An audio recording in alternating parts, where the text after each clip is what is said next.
Sports. So many numbers in the Rangers' favor these days will present a fairly impressive countdown to tonight's game. We'll start at number 6. The number of games ahead the Rangers are in the AL West after the Angels lost today. 5 victories without a defeat for tonight's starter, Tommy Hunter. And we throw in a 1.98 ERA for good measure. 4 games left before the All-Star break, all of them against Baltimore here at the ballpark. 3 categories of the Triple Crown, where Josh Hamilton ranks among the top 4 in the league. 2 more hits last night for a very hot Julio Bourbon. He's hitting .352 since the 1st of June. And number 1 is in he's number 1. Michael Young, whose leadership and production have propelled the Rangers to the success they've had so far. Rangers and Orioles coming up next.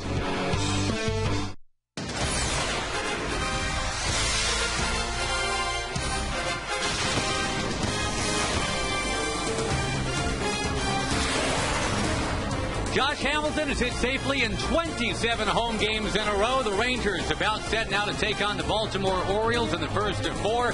Right before the All-Star break, Josh Hamilton will be an All-Star. As of right now, Michael Young will not. We welcome you to Texas Rangers baseball tonight from the ballpark here in Arlington. Along with Tom Grieve, I'm Josh Lewin. Michael Young got the bad news today that Nick Swisher is going as that final vote guy in the American League, but doesn't diminish from the fact that Michael Young once again has, many times this year, carried the Texas Rangers. Yeah, and Michael Young will always be an all-star to us. There's no doubt about that. In yesterday's ball game, Mitch Talbot was pitching a really nice game. The Rangers had never seen him before, had an excellent changeup. It's 3-1.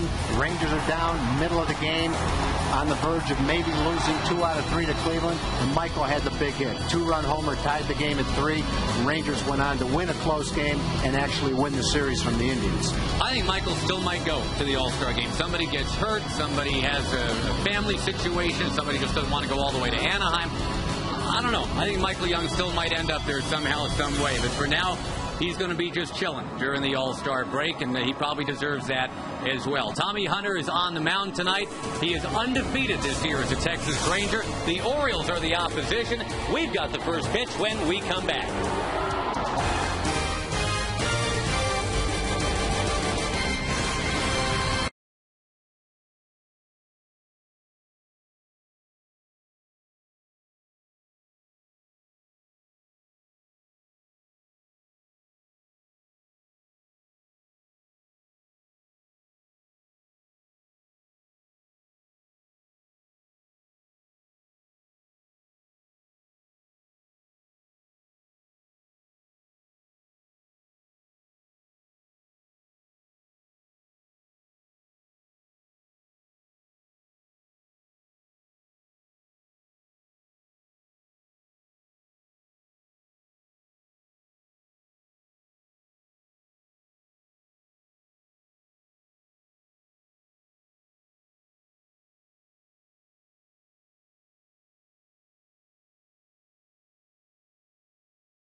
Ball brought to you by the Ford F-150. Check out the 2010 F-150 and drive one. Ford is the best in Texas. By Progressive. For a money-saving car insurance quote, call 1-800-PROGRESSIVE. By Jack in the Box. Get Jack's really big chicken sandwich combo for only $3.99 plus tax. By Bud Light, the sure sign of a good time. Here we go. And by Southwest Airlines. Go to southwest.com, grab your bag. It's on. Rain and the threat of has chased some of a potentially bigger crowd away. The Rangers and the Orioles will get going tonight, and on paper it looks ugly. Baltimore is 34 games under 500. The Rangers are 16 games over. Baltimore's starter is 3-10. The Rangers starter is 5-0. But Tom, they don't play the games on paper. That's what they tell me. That's what they've always told me too. Here's the Orioles batting order for interim manager Juan Samuel. Patterson, Tejada, Markakis. Wigginton is their all-star, hitting .249. Jones and Felix Piet, Craig Tatum, Scott Moore, and Julio Lugo. The Orioles have lost 6 of 7. They're 25-59, but they're a big league ball club, and Tommy Hunter is set to face them. 6 starts. Nice record, 5-0, 1.98 ERA. Almost all his hits, except 6, have been singles. Only 6 extra base hits. Left-hand hitters had a decent time with Tommy. Right-hand hitters, on the other hand, have not done much at all. They're only hitting 157 against him. Yeah, 11 out of 70. Although, strangely, righties in the minors this year, Tom, are 13 for 39. They've added 333 against him. He comes up here, and he dominates. Yeah, and I guess it's a short sample. It's tough to take a lot out of that. That's what it is right now. We'll see what happens after he gets 10 more starts. Maybe it starts to even up a little bit. First one, no surprise, strike one. Tom has just been a strike-throwing machine since rejoining the team about a month and a half ago. Have a 78-degree summer night tonight, and again, the wet weather threatens this evening. There's absolutely no breeze. No, none. Those flags are as still as I think I've ever seen them.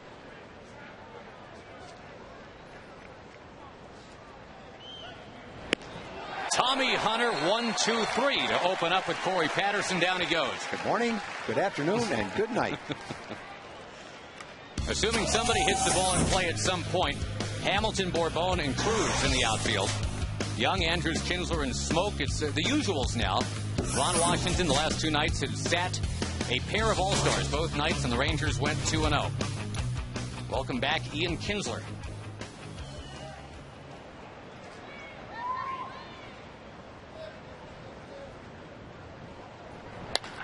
All right, there is a ball in play. Nelson Cruz is in pursuit. Miguel Tejada takes it up and out of here for an automatic double. That's probably a break that it bounced out. Tejada's running around asking if that's a home run. We can tell you definitively, Miguel, that definitely bounced out. They will not be looking at the replay. Sorry. And Miguel's been swinging the bat well. He's hitting .310 in his last 32 games. The power is not there like it used to be, but he's still a good hitter. Hits the ball to all fields. Good line drive hitter. Almost unfathomable. He had a stretch about a month ago, Tom. He had 1 RBI in 23 games. Yeah, that I guess is a function of 2 things. He probably wasn't hitting very well at the time. He might not have been having a lot of opportunities either. Yeah, he's on a team that scored the 2nd fewest runs in the American League. Only Seattle is behind him. Well, 5 pitches, 5 strikes for big game Hunter. And we mentioned he scattered the 9 singles last time out. That 3-1 win on his 24th birthday. He had a 3-pitch inning. A true baseball rarity. Yeah, he had a 3-pitch inning with a base runner. That is even rarer. Yeah, the inning opened with a single, then there was a double play, and then a bounce out. And we went very quickly to commercial.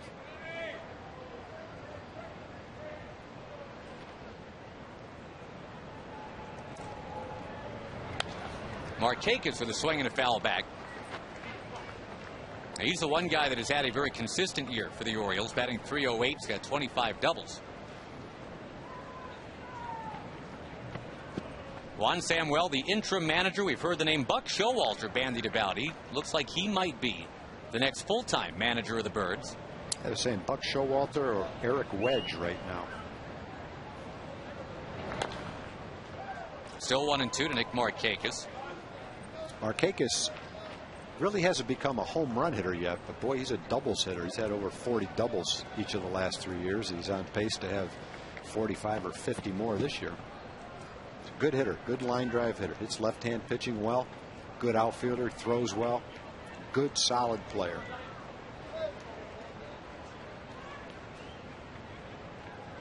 Taking on a good solid pitcher. Apple hoisted in the air to shallow right center field. Who's going to get it? Bourbon for out number 2.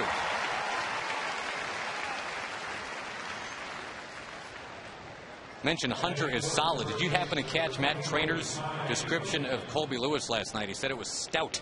Stout. A stout. Haven't heard that in a long time. I know. Stout performance for Colby Lewis yesterday as he got his 8th win. The Rangers beat the Indians 4-3. There is the stout, bespectacled Cobra. And there's a guy with a good vocabulary. I think Colby felt like he had some of the best stuff he's had all season last night. A little disappointed that he gave up a couple of runs. But you love the way he finished that game out after giving up a leadoff double in the 6th. He got the last 3. Yep. Including the last one on a good curveball for strike 3. Colby's pitched at least 5 innings in every one of his starts this year, all 17 of them. And a ways to go to do what Nolan Ryan did back in '89. Nolan went 32 for 32 that year, going at least 5. Would you say it's fairly safe to say that Ty Wigginton made the All-Star team in April and May? Yes. Ty Wigginton has 1 homer in his last 37 games, but he had 13 before that, and his overall body of work is what's getting him to his first ever All-Star game.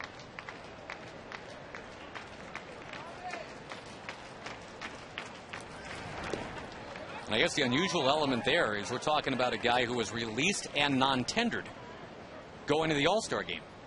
That happened to John Burkett about 10 years ago.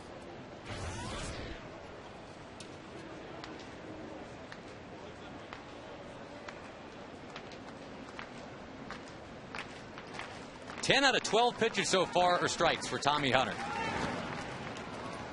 That one down in the zone. Ron Washington among the many who has pointed out that Tommy Hunter is all about throwing strikes. It's our Geico quote of the day. Yep, they like to have a whole staff of starting pitchers who do that. Pound this good part of the strike zone, keep the ball away from the middle of the plate, work quickly.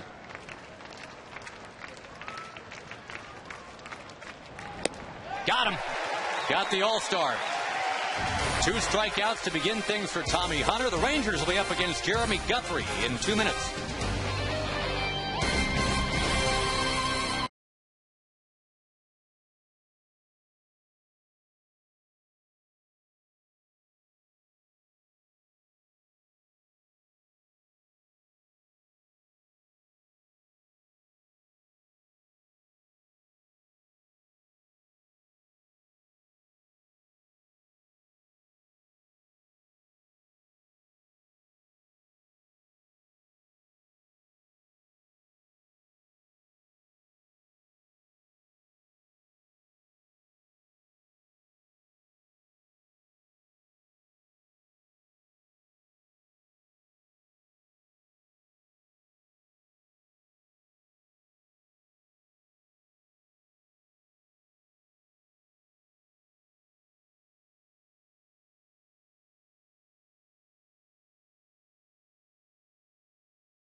And win right there. It's the Rangers and the Orioles going to the bottom of the first, and there is no score tonight.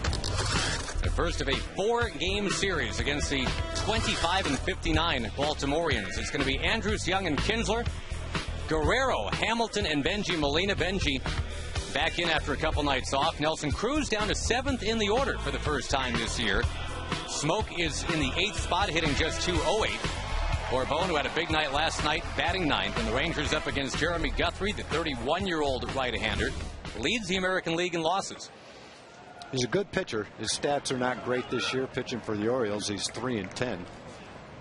He does give innings to you, though. 6 innings in most of his starts. The other thing he's done is he pitches well against the Rangers. He's had 6 starts against the Rangers. He's 3-0 with a 2.89 ERA. He's actually had a couple of relief appearances against the Rangers, too. But his ERA against the Rangers, second lowest of any American League opponent. So he's pitched really well against the Rangers. And of late, he's pitched well enough to be winning some games. He's just been a hard luck dude.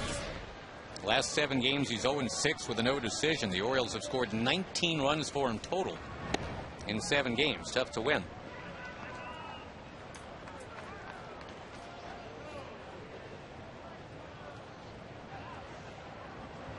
Michael Young had the clutch 2-run homer last night, brought the Rangers back.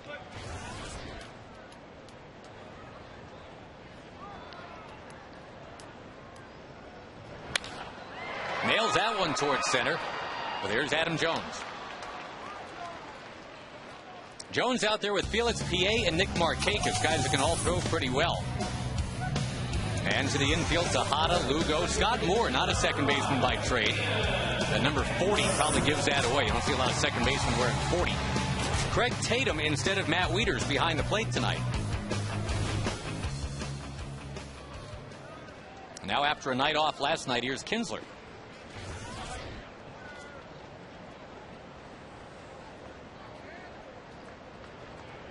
Best ever game Kinsler's had in the big leagues was at the Orioles' expense last year here. That 6-hit game with the cycle.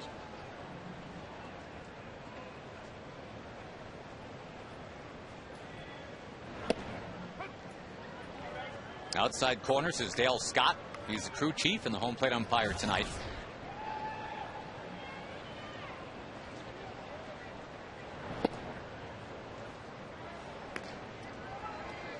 You saw the note on Kinsler. The last week and a half, just hitting about everything. 15 for his last 34. But as you mentioned, Tom, Guthrie, despite the 3-10 record, a guy with good stuff. Yeah, I think you just don't even look at the record when you face Guthrie. You might get him on a night where he doesn't have good stuff, but if you get him on a solid night, he's going to be throwing 93, 94 with good movement on his ball. Hard slider. Good stuff. He's a winning pitcher. Just pitching for a bad team right now. Didn't have a real good year last year. He was 10-17 with an ERA over 5. Got a chance to lead the league in losses 2 straight years, as a matter of fact. Kinsler, among the things he's been doing is walking a ton. He's got more walks and strikeouts for the year. And it brings up Vlad Guerrero.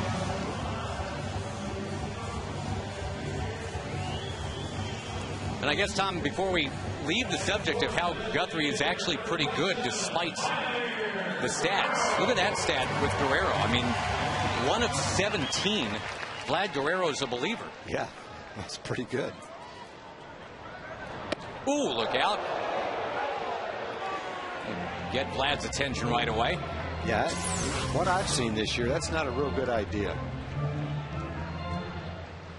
You stir Vlad up and he comes back with a vengeance, boy.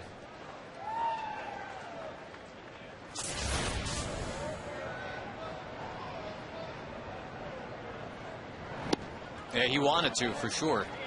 That's a good indication right there of the kind of stuff that Guthrie has. That's a 94-mile-an-hour sinker with really good movement on it. That's a pitch you're not going to do much with.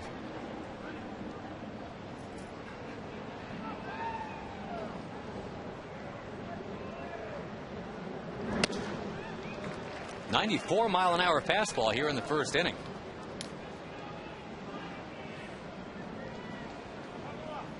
One out of 17 is the worst that Vladdy's ever been against any pitcher in the big leagues. This guy has held him down like no one else has ever done.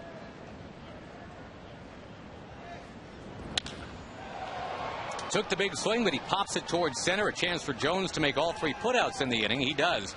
The Rangers strand Kinsler, and at the end of 1, there is no score.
Josh, Community Corner tonight. We have Barbara Board. She is with Community Storehouse. Great organization that helps kids stay in school. Right, Barbara? Absolutely. We're located out in Northeast Tarrant County.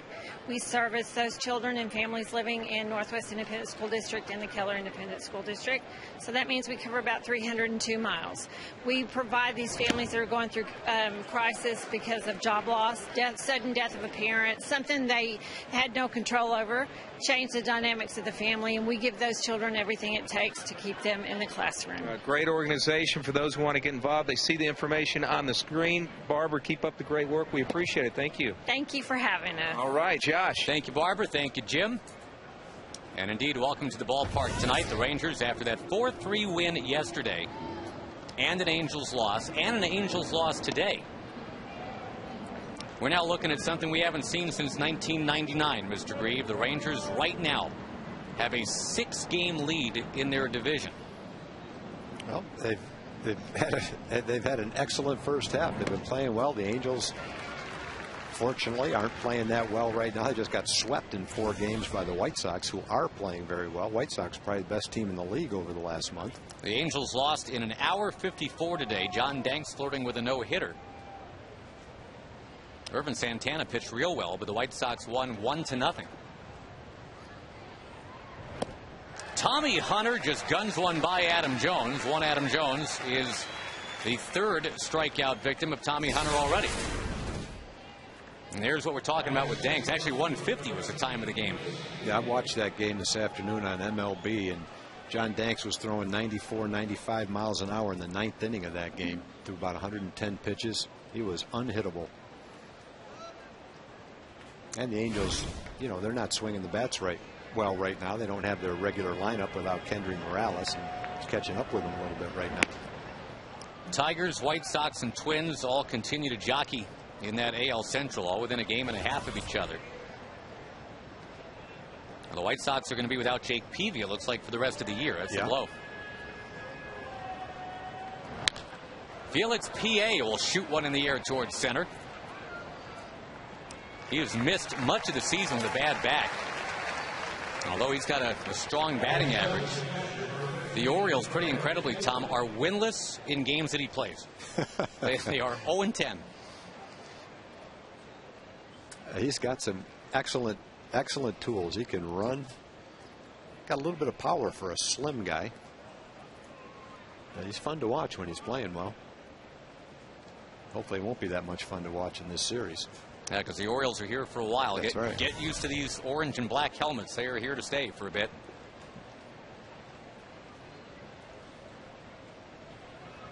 Here's Craig Tatum. Did you notice the statistical oddity that we're working on so far here, Tag? We've got 8 outs in this game. And all of them either strikeouts or fly balls to center field. Ah, that is an oddity. Somebody do something else. Let's see if Smoke can grab this one. Nope. He did. That guy did.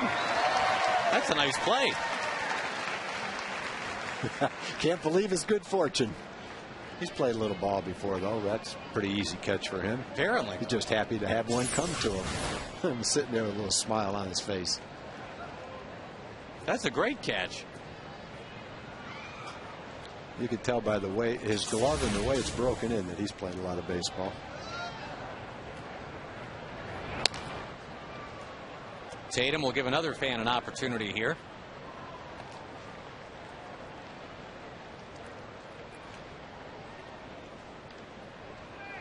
Well, just back to yesterday real quick. Again, the Rangers with a 1-run win. Neftali Feliz knocking down his 23rd save.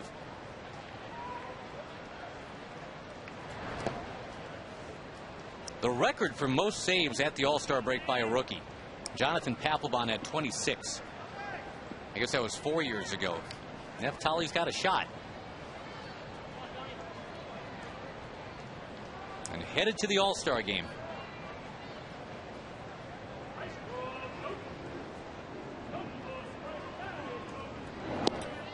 Tommy Hunter, yes sir, struck him out.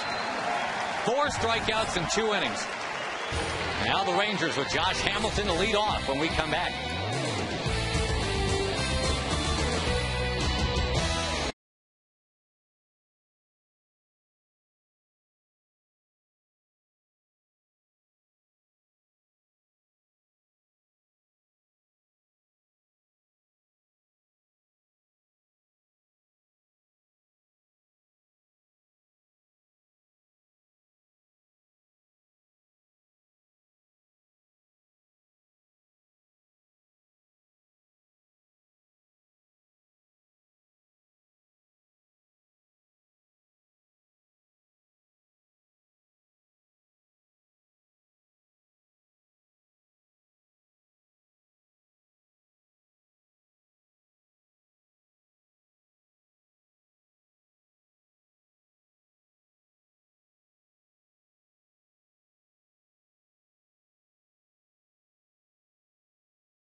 Than ever to find the seats you want or sell tickets to the games that you can't make. StubHub, the official fan-to-fan marketplace of the Rangers. Go to StubHub.com. Josh Hamilton will ground one foul.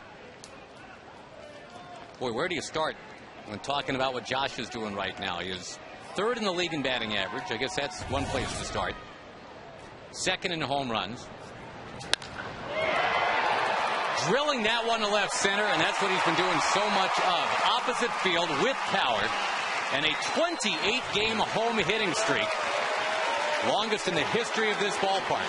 Well, it was really interesting early in the year when Josh was working on hitting the ball back through the middle and driving the ball the other way. People were saying he doesn't have as much power. He's settling for hitting balls to left field. There's a time where people would say, well, it's been 3 games since he hit one to right field. But what he was doing was laying the groundwork to becoming a better hitter by being able to hit the ball to all fields. And obviously, the balls to right field were just a matter of time before that happened. But the balls hit hard to left field continue. A lot of his home runs have gone to left field. He's sliced a lot of doubles into the gap. He's had base hits between short and third, doubles down the line. And when you use the whole field, foul line to foul line, you just become a much better hitter. And he is a much better hitter now than he's ever been before. Molina showing bunts. Plops it down. Guthrie is going to fumble it, work around Molina, and still get him. And a sacrifice will move Josh Hamilton to third. And Tom, just before we leave your point, I'm looking back to my scorebook. May 17th, the Rangers had just gotten back from those 3 games, horrible games in Toronto. Josh Hamilton on that road trip went 1 for 13 with 9 strikeouts. Then was sat down that day that the Rangers got back, given a mental day by Ron Washington. And those last couple weeks in May, it was kind of that, as you say, that work in progress to just kind of get everything going, redo the swing, redo some other things. Nelly Cruz looking to dunk one in a right. He does! The Rangers are on the board first tonight.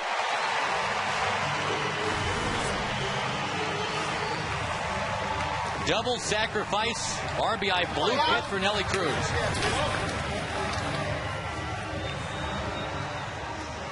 Well, the good thing about the start was there might have been some times where he would have been tempted to change. The big change came when he finally eliminated the toe tap. But even with the toe tap early in the year, he was working on becoming a better hitter by hitting the ball more often to left field when he's pitched away. Then you combine the mechanical change that he made with all the things he worked on earlier, and then it all came together for him. And it's starting to look like an MVP kind of year right now for Josh Hamilton. He'll be starting in the All-Star game for the 3rd consecutive year. Nelly's going. Got a good jump. Justin Smoke with a swing through it. Ball's into center field. Cruz gets up and goes to third. The Orioles now have made 16 errors in their last 16 games, and that doesn't help.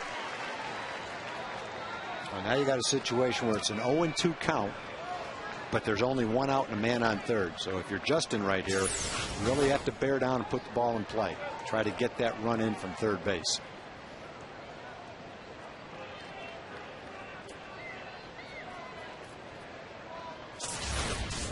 They'll take down and outside.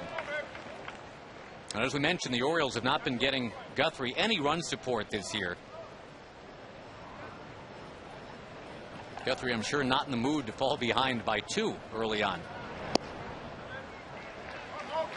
And Guthrie's going for the strikeout right here. Infield back up the middle. Somewhat in at the corners, but still behind the bag in each case. And here's a strikeout he was going for. Yeah. That's a situation where you need to make some contact right there. Smoke with only 2 runs batted in his last 16 games.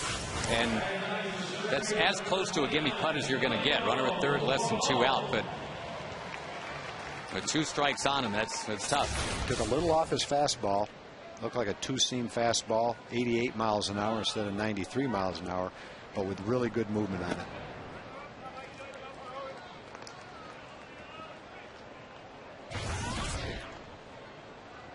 Bourbon had the game-winning RBI and legged out the infield hit to set the stage for Michael Young's homer last night. Made every play in the outfield, too. Just more quality work from number 29.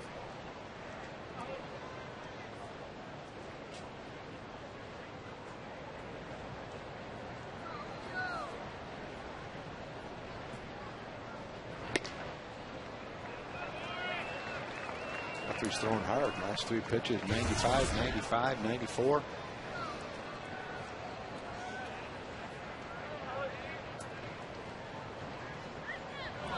The other major league pitcher with 10 losses is Roy Oswalt. He pitched a 1-hitter today. So the bar has been set.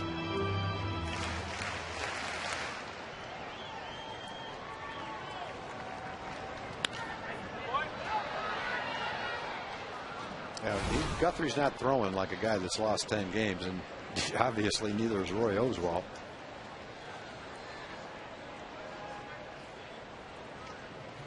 John Danks today threw 111 pitches, 81 of them were strikes. Wow. Yeah, 2 real good performances today. Chopped foul by Bourbon.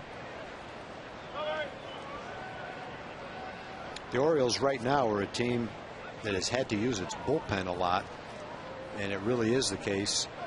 You want to get the starter out of there to get to their bullpen. That's not necessarily the case with the White Sox because of how good their bullpen is. Even the Indians' bullpen was throwing pretty well too, but right now the Orioles are a team you'd like to get to the bullpen because they've been overworked in the last 3 games.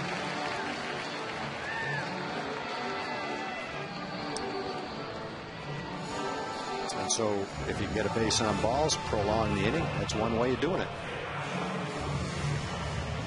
Cruz with the bloop base hit. He's now at third. Bourbon with the walk. He's at first. And it brings up Elvis Andrus.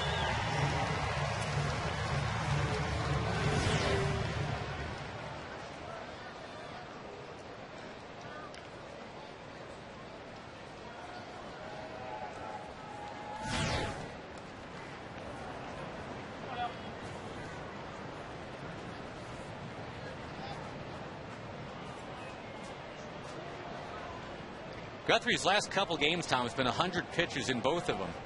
58 of 100 of those pitches for strikes in both of them. Sounds like the same game, but in one game he went 6 innings, the other one he went only 4. Had to do a lot of work in that last one. Another loss.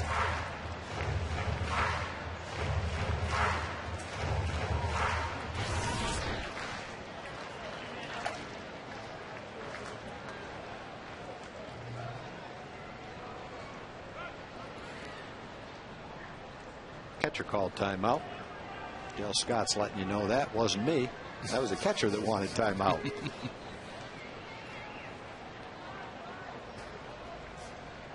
Towards first, and it gets away. The Rangers will take a 2-0 lead. That's a sweet way to pick up a run. Boy, the poor Orioles just can't get out of their own way. Juan Samuel knows he's a short timer. He just wants this to go as well as possible, and it's unraveling. They've lost 6 of 7. They're 28 games out in the AL East.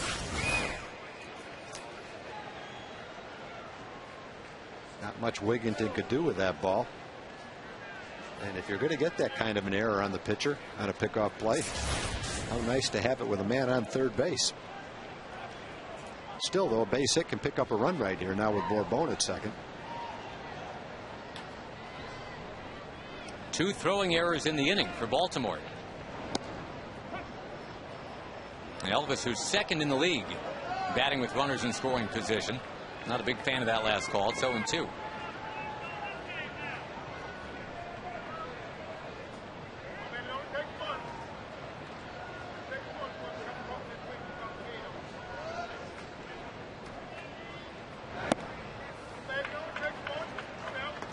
Well, again, right now, what's so nice if you're a Ranger fan, a 6-game lead could be 6.5 if the Rangers win tonight. And you look at the loss column, Tom, they're 8 games up in the loss column.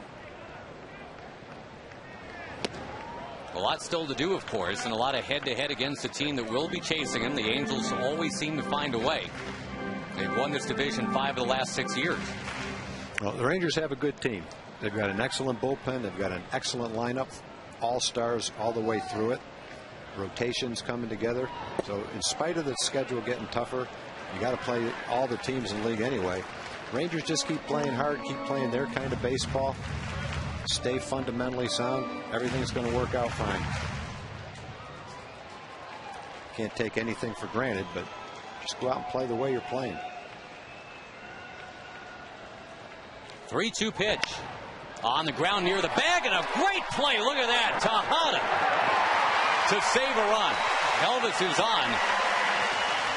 Ron Washington can appreciate that better than anybody. When Tejada was just coming up from the minors to the Oakland A's, it was Ron Washington that would hit Tejada hundreds and hundreds and hundreds of ground balls, testing out his range. Tejada just aced a test right there to make sure it stays 2-0 for now.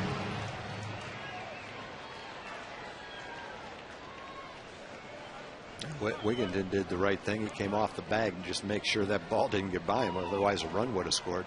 Didn't have much of a chance to get Elvis on that play. Infield hit for Andrews.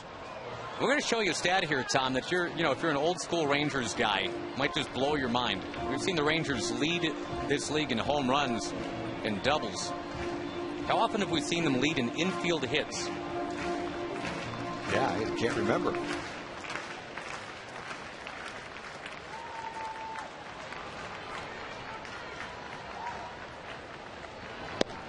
Now, of course, they can still hit the occasional home run or 2 or 7. Guerrero's got 19 this year. Hamilton's got 21. Yeah, what the Rangers are now is they're a better balanced team. You have speed through the lineup, plenty of power. Young with another base hit. Andrews cuts it around second, heading to third. It is 3-0 Rangers.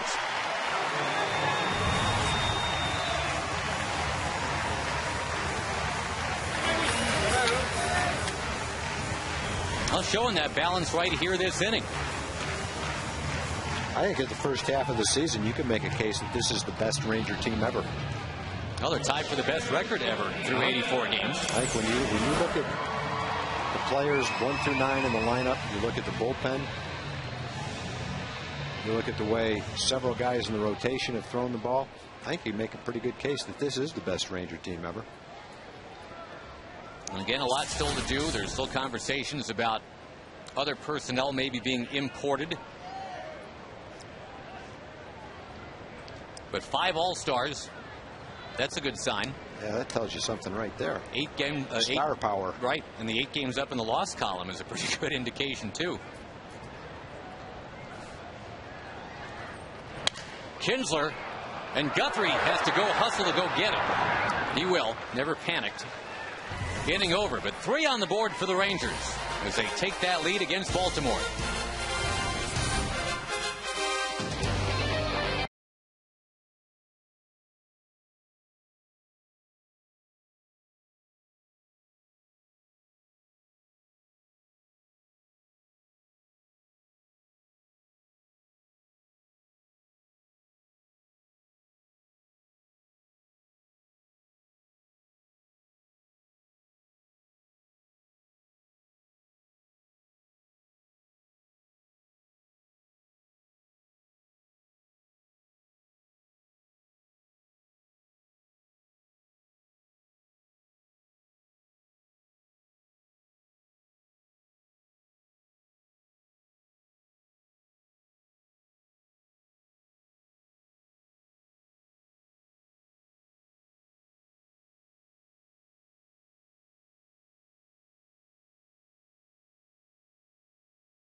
By Geico Insurance, where 15 minutes can save you 15% on car insurance. By AT&T. See what's new from AT&T. Go to att.com for details. And by Whataburger, just like you like it.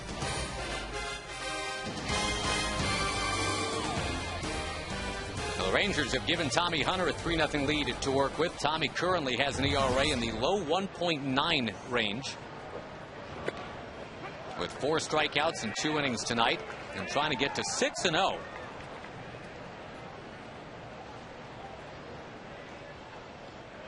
Scott Moore, the lefty, playing second base. Brian Roberts on the DL for Baltimore, and has been most of the year.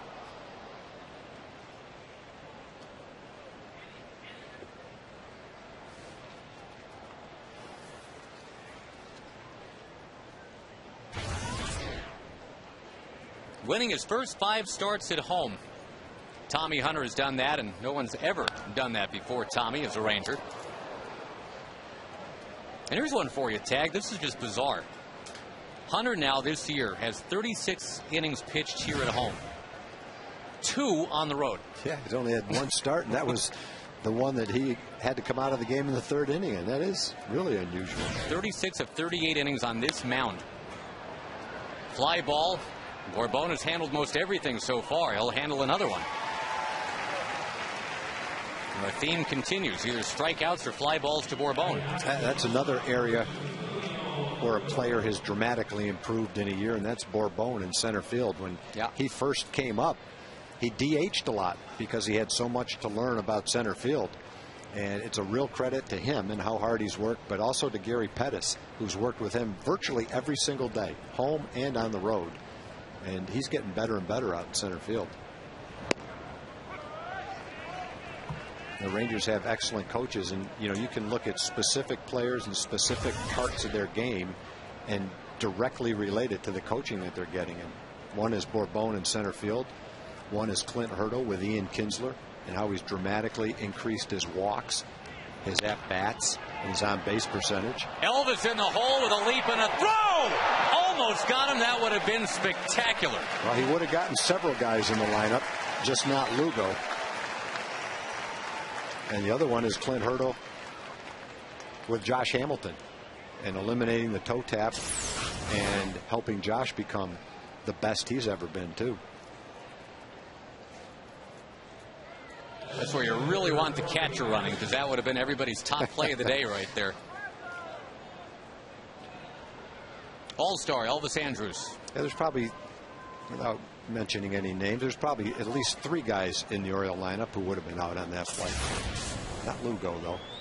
Doesn't take away from how nice that play was, the fact that he was safe.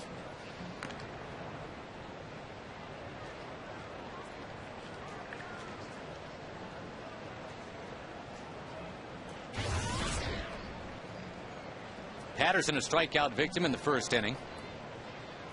Disposed of on 3 pitches.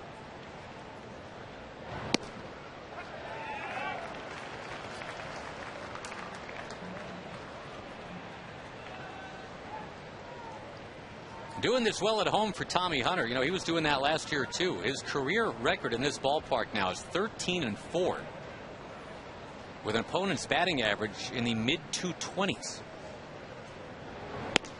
You're not supposed to be able to do that here. I'd be willing to bet this is the coolest game he's ever pitched in Texas.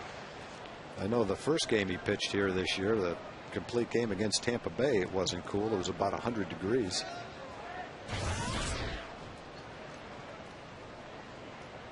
Temperature below 80 in July.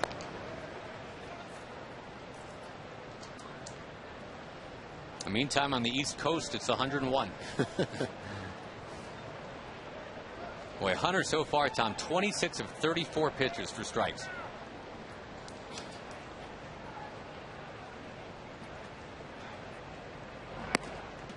Finally throws a ball to Patterson.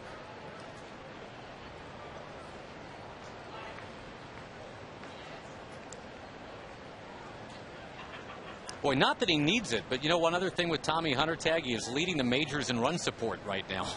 Close to 10 runs per game. The Rangers have 3 for him already. Pretty good combination. ERA under 2 and excellent run support. Change of speeds, and Patterson has struck out for a 2nd time. That's 5 punch-outs now for Hunter in 2 2/3. Let's see what he got him with.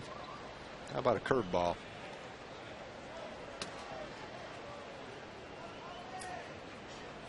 Fooled Patterson. He did get a piece of it. He tipped it right into the glove of Benjamin. Hunter's season high in strikeouts is 6. He might have that by the 3rd inning.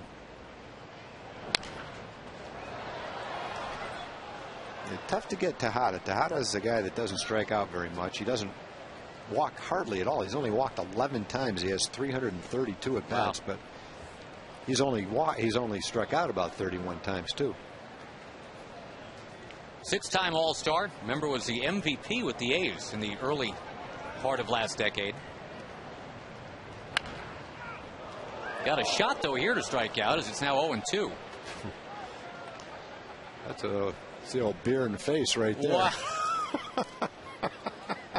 That's funny to you. It's only funny if it didn't hit him. I hope the ball didn't hit him. You yelling at Tejada? No, he said he wants the ball. So I just took a beer in the face. At least you can give me the ball. I think it hit him right in the hand. Oh. A little tender loving care right here. You okay, big guy? Yeah, but my beer is all spilled. Everything's okay. If you get me the ball and a new beer, everything will be okay. Might not be a beer. Might be a Coke. Might be a soft drink. Dr. Pepper. So they got a glove on it. It's definitely a story to tell, one way or the other. The 0-2 to Tejada. And he did strike him out. Wow. 6 in 3 innings. He has tied a season high already. Sorry, Miguel, you got to go. He can't believe it.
And again, Guthrie is going to serve notice that he's going to be pitching Vladdy inside. No, he's going to serve notice to one of their hitters that someone's going to get pitched inside, too. And again with Vlad, and you said it before, it's like the old Blazing Saddles line with Mongo. Don't shoot him. You'll only make him mad. Vlad is mad, but he can't quite get around on it. He's going to bloop it in the left, and he is out. Number 1 here. In the meantime, let's go back to that foul ball at the end of last inning. Remember the old ad campaign, have a Coke and a smile? That may need to be amended slightly.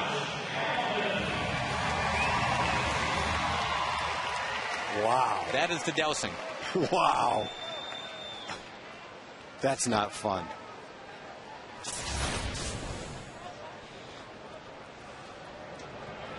That guy deserves a ball. They did bring him one. They did bring one. Good. Yeah. Good. I hope his hand's okay, too. Yeah, that got in there in a hurry. Josh Hamilton doubled earlier. Now he'll drill one to right. Josh Hamilton one more time off the facing of the upper deck. Number 22. The Rangers lead 4-0. I'll tell you what's amazing about that. That looked like a cutter. Inside corner, maybe a little bit inside, and his bat is so quick right now that he's still got the good part of the bat on it, hit off the facing of the upper deck. It's a line shot double the other way on a pitch out over the plate. Catcher steps in, the pitcher delivers it right where the catcher's glove is. It's a good cutter, and the result is a home run. Ranger fans, you are very simply in the presence of greatness here in 2010. He is having his 2008 season all over again, +1. Molina will fly to center. All right, so I got a question for you. Who's the comeback player of the year, Vlad Guerrero or Josh Hamilton? Forget about who's the MVP. I mean, that's another good debate, but that'd be something to win the MVP and the comeback player of the year in the same year. I don't know. You can make a case for both guys for both awards.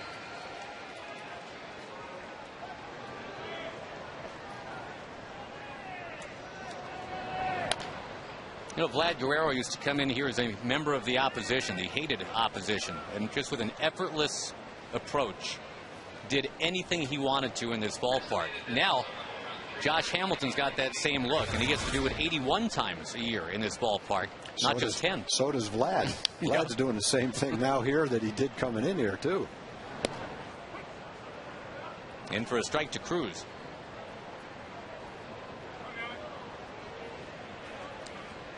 So it's now Hamilton, 3 more homers than Vlad. Guerrero's still got 8 more runs batted in than Josh. Every facet of Josh's game is the best it's ever been right now. And even though that's not quite the same with Vladdy, because he's obviously not the same at his age as he was 10 years ago, right now he's halfway to having the best offensive season he's ever had.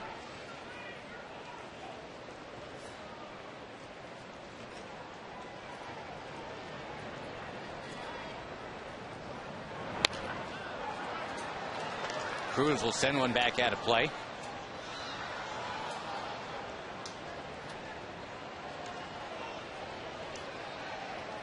And the Triple Crown really is coming into focus for Josh Hamilton. If Miguel Cabrera slows down that RBI train just a little bit, and of course Vlad Guerrero is the other guy in front of him. But the thing about the Triple Crown train, it's going pretty steady up in Detroit for Cabrera too. Yeah. That guy's a tremendous offensive player. I'm sure the Detroit announcers say the same things about him that we say about Josh, except not the same athlete Josh is. Cruz will fly out. The one fly ball that did get out was off the bat of who else? Josh Hamilton hit number 22 to tie for the Major League lead, and the Rangers are up 4-0.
For their support of Dallas Parks and Recreation.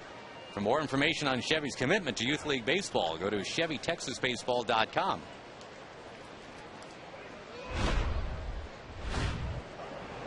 Tommy Hunter's been staked to a 4-0 lead. Got to face the 3-4-5 part of the Oriole batting order here. Tommy allowed a double in the first inning with 1 out and pitched out of that. That's another thing Tommy's been so good at. Tommy's allowed 4 hits all year with runners in scoring position. 4 for 26 are opponents. Yeah, it's hard to find fault with anything with Tommy. You take away the Florida start where he was injured in the 3rd inning, he's averaged almost 7 innings per start.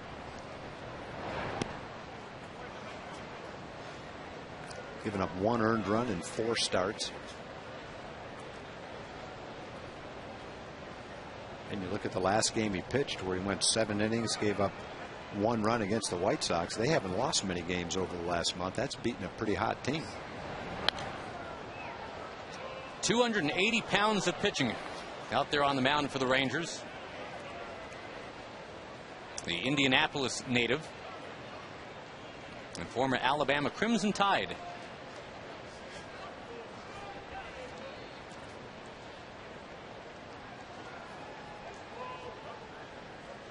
Two to Markakis.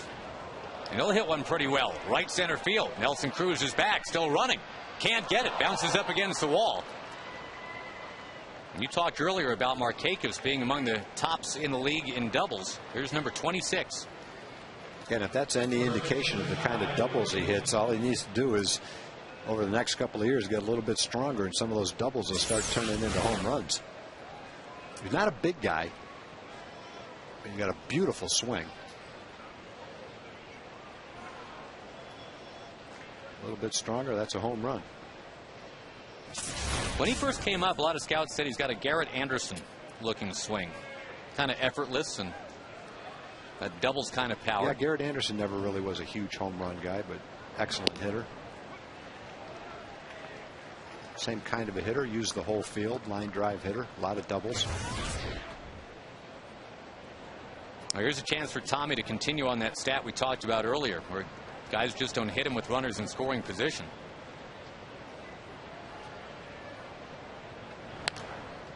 Wigginton, though, is the Orioles All-Star representative.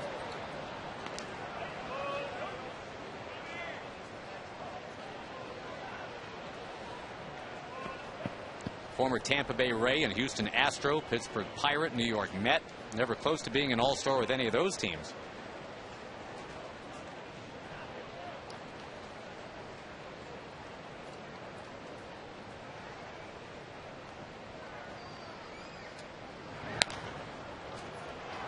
That ball flared towards right and a heading foul.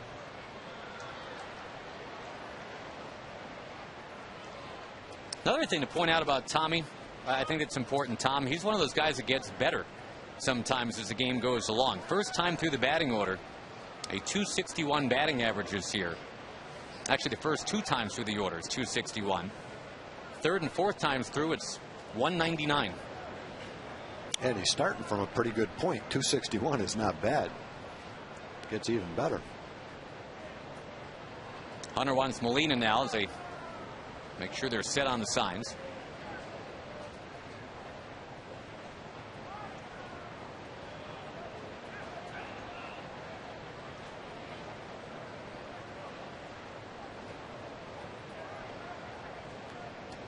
The Rangers got 3 in the second, added 1 in the third inning on the Josh Hamilton home run. It went just a little bit shy of 400 feet.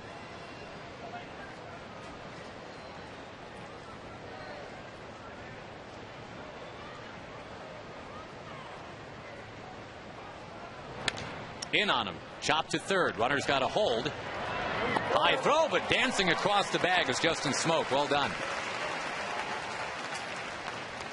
It's good out because Markakis stays right at second base.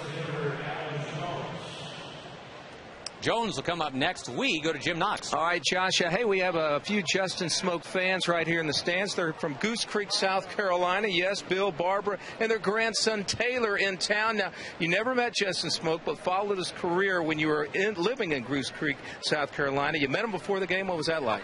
Oh, it was exciting, but his parents live in our neighborhood. They live one street over, and our daughter is one of the teachers at the high school he graduated from, which is Stratford. And one of his teammates is playing on the Baltimore team, and that's Matt Wheaters. He plays the catcher. There we go. And he saw the sign. He walked up to you, and what did he do?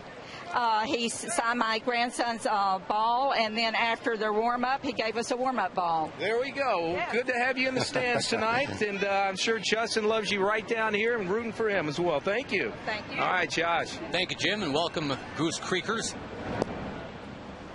And Justin signing before the game. See Elvis Andrus before the game? He was, literally kissing babies, posing with babies, kissing small children. And, it's not like he's campaigning for anything. It's just that he was out there just kind of holding court and kind of a magnetic personality. Nice way to be.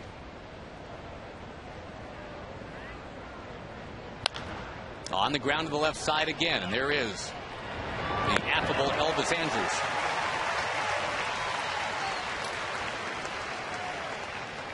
Felix P.A. will come up next. So, all right, if we're talking Triple Crown, Eric Josephson has supplied us with this information. Hamilton might, Cabrera might. The RBI lead is still fairly pronounced. Hambone's going to have to get going there. Those are two guys with legit shots. That would be something if it came down to the last week of the season and two guys are battling it out for the Triple Crown. Who's the last one? Yaz? Yaz in 67. And the last one in the National League, you got to go back to 1937. Joe Medwick. The year that Carl Yastrzemski did it, he hit what, 301? That will not win the batting title this year.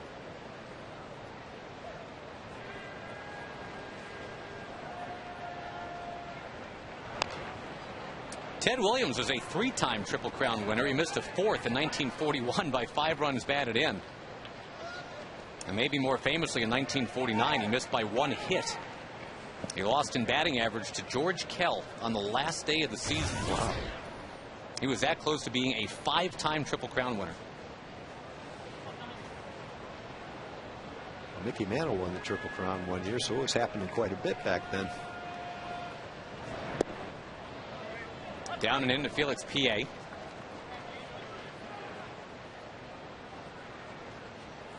Ted Williams, couple of those Triple Crown years, was not the MVP. He did not get along well with the writers, and the writers are the ones that have the vote.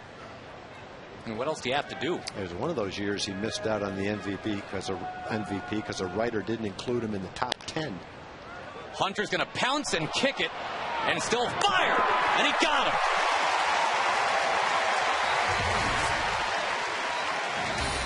Leadoff double and then 3 outs. It stays 4-0.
Games against the Red Sox, 5 against the Yankees. You got the Angels and the A's in there. You save up to 43%.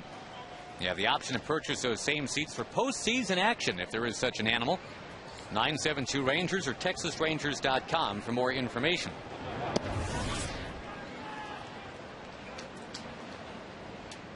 And the Rangers trying to put it in the win column again for the 18th time in 24 games. They're up 4-0 tonight. And Justin Smoak trying to break out of a long slump. Rifles one in a right. Got ahead in the count, looked for a fastball, and ripped it. Rangers swinging the bats really well against Guthrie. Had 6 hits already.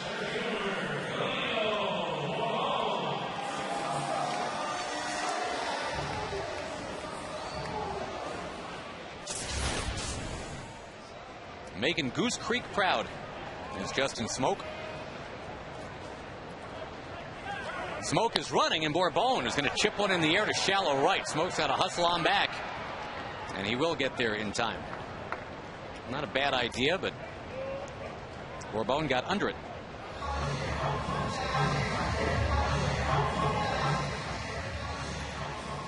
Ranger fans, the Rangers are hot. It's getting hotter, so beat the heat. Cool off with a $1 any size soft drink or sweet tea at McDonald's. McDonald's, I'm loving it.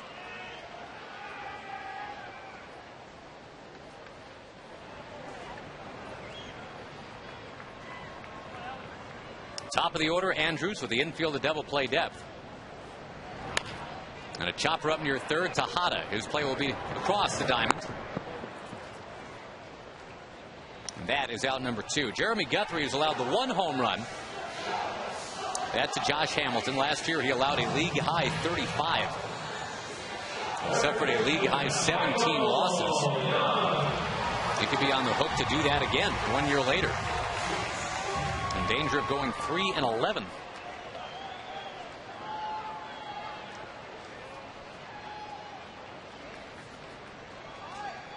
A little bit of a drizzle now beginning at the ballpark.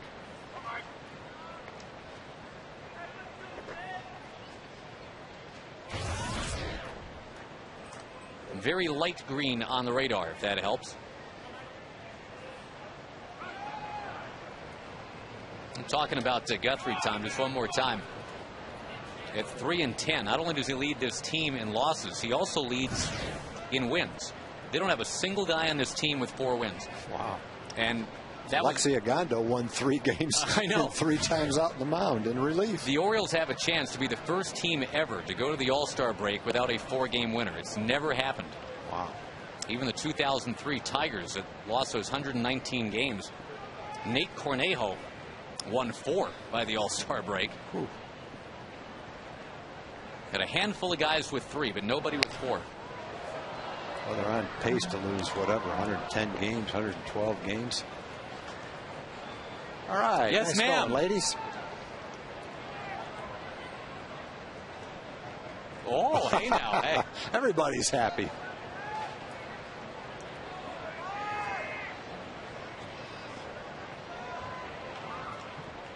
Two of the top 4 in the league in hits are Texas Rangers. Michael Young parading towards another 200-hit season.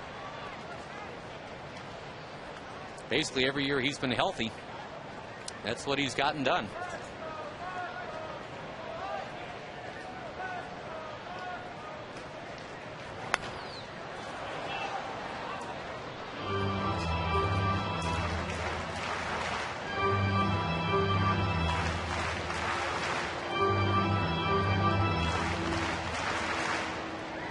The big night for Michael Young Saturday coming up. He will be honored as the all-time Rangers hit leader. Right now that total is at 1769 number of hits in his big league career.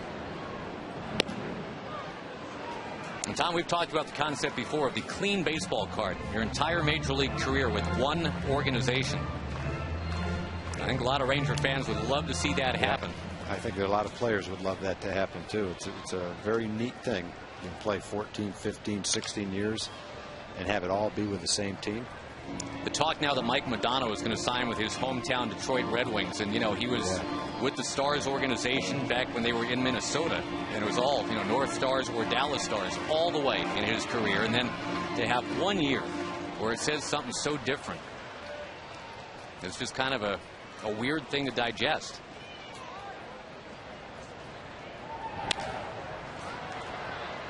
I think it means a lot of things. It means, one, that you were a great player.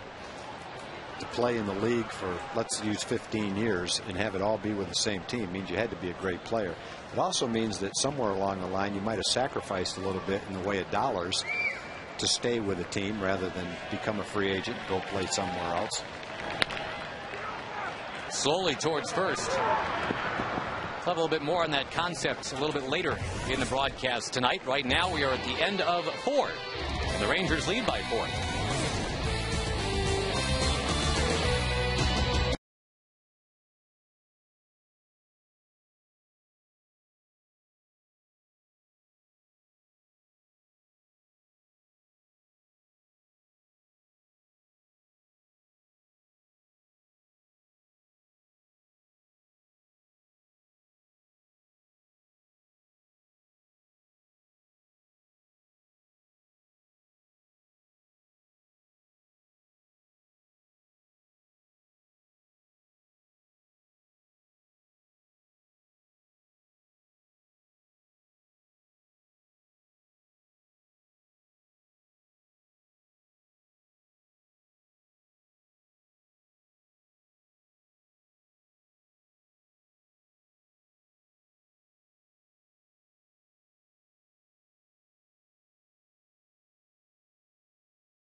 Inning here at the ballpark tonight. Our AT&T trivia question. The Rangers, one of 4 teams averaging more than 5 runs a game this year. They're at 5 1/4. Can you name the other 3 teams that are scoring like that in this year, 2010? Tommy Hunter trying to get to 6-0 this season.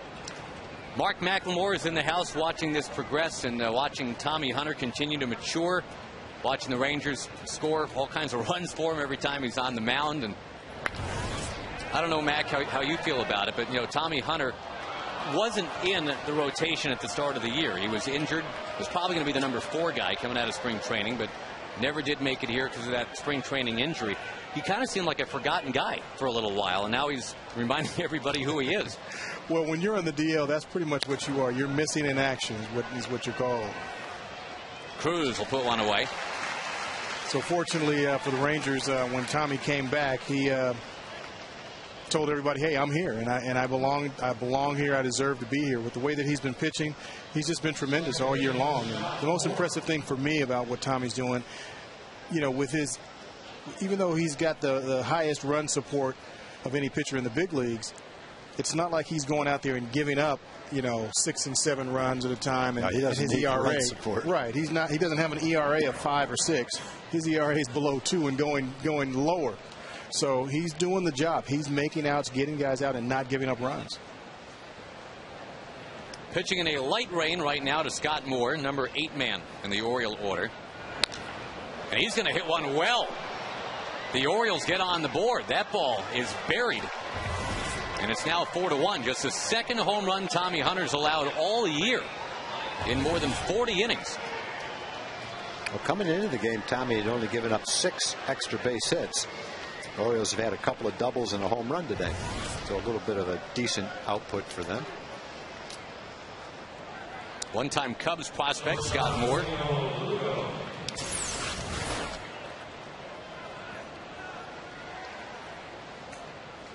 And Tommy knew it as soon as he threw it, it looked like.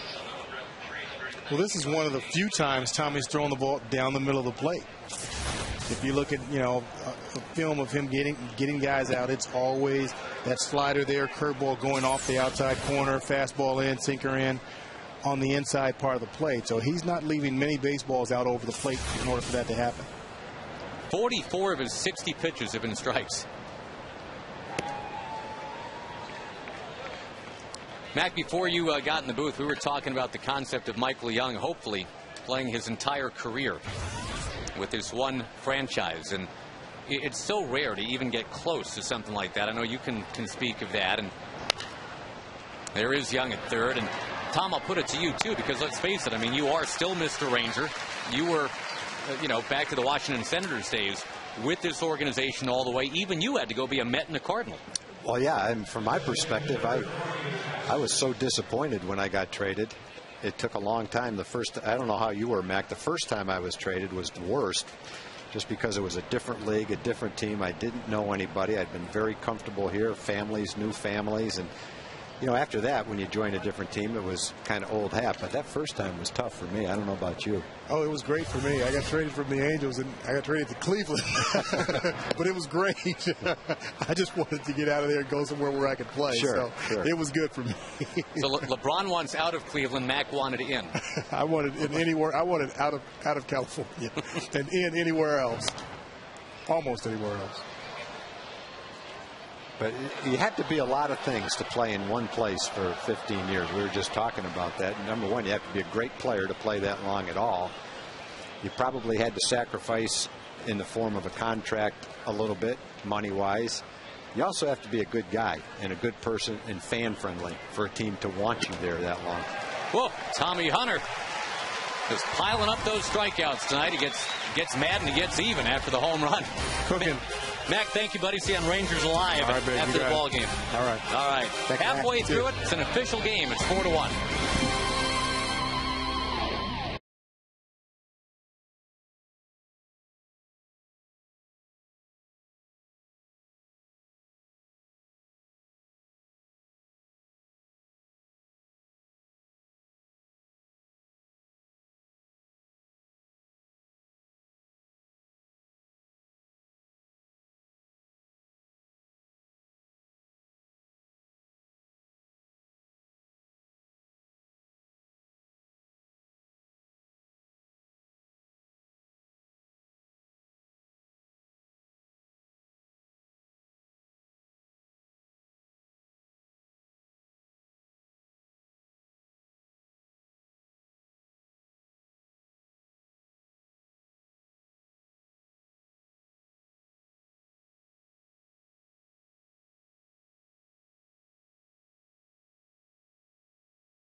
Bunch of runs this entire year. That was part of our AT&T trivia question. We'll get back to that in just a moment.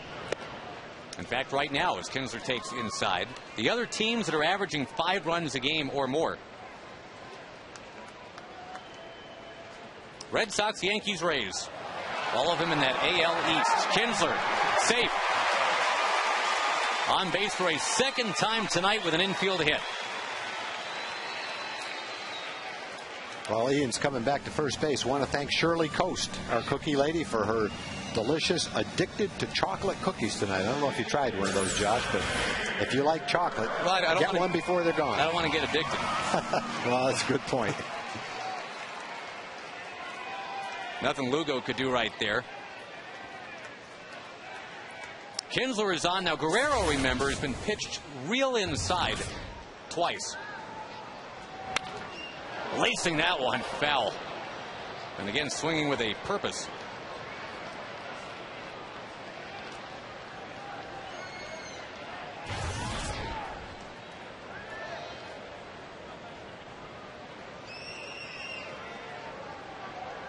(19-72) now for the homers and the runs batted in.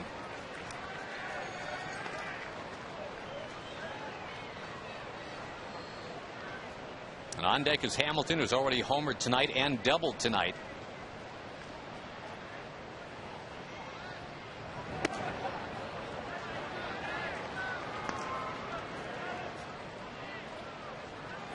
Tom, I've got in my notes, we were talking about some of the guys that do have the clean baseball card, and some of the guys that almost had it and then right at the ends of their career have to jump somewhere else. Got on that conversation because of Mike Modano with the Stars, but Tiger fans, the ones that go way back, will look back and remember Norm Cash ended up as a White Sox. Just as one example. Yeah, I'd forgotten that. Yogi Berra ended up as a Met. Again inside the Vlad, who's not real happy this is going on. Well, it's 3 straight times. 3 at-bats, 3 balls in. And I'm sure Guthrie's just trying to throw him in. He's not trying to hit him, but you keep coming that close to hitting somebody, you kind of lose the right to try to throw the ball in. Either that or one of your guys gets buzzed, which has to be about to happen. Kinsler goes. And the throw down is not going to matter because that was a walk to Vlad Guerrero. Stay there, don't leave the base. Stay right there, Kins. Nobody seemed to realize it, but that was ball 4. It's 2 on for Josh Hamilton, and again, he's already doubled and homered.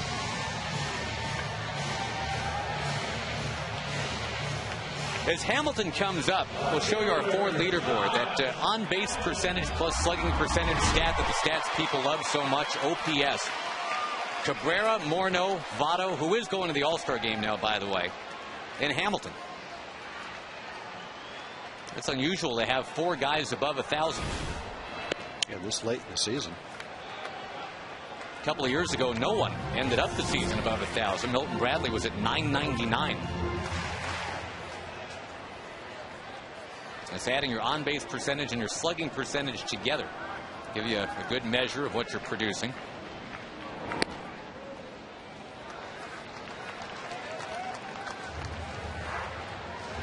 He's being careful, and I don't blame him to Hamilton, but he's got 2 men out and nobody out. Now he's got a 2-0 count.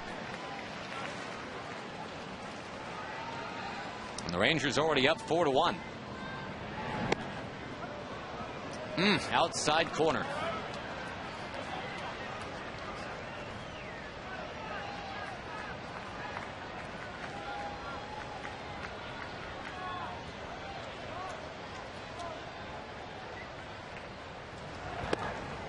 Three and 1 the count. Josh now hitting .380 in this ballpark this year. Best home batting average in baseball. Got the best batting average against righties in baseball. He is at home. He is facing a righty. And he's got 2 men on base.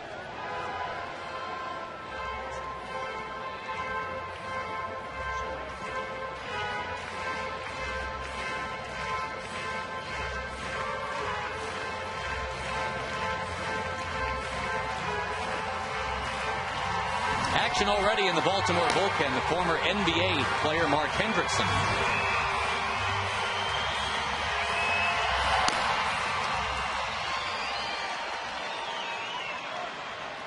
Were they trying the hidden ball trick right there? They tried it. They tried the hidden ball trick at second. Unfortunately, there was timeout. Otherwise, it would have worked. Wow. Julio Lugo snuck in behind Kinsler with the ball. Ooh, Hamilton airs it out. It's now 3-2. We haven't seen the old hidden ball trick pulled off regarding the Rangers in at least 10 years. Yeah, what a shame to pull it off and have it not work because there was timeout.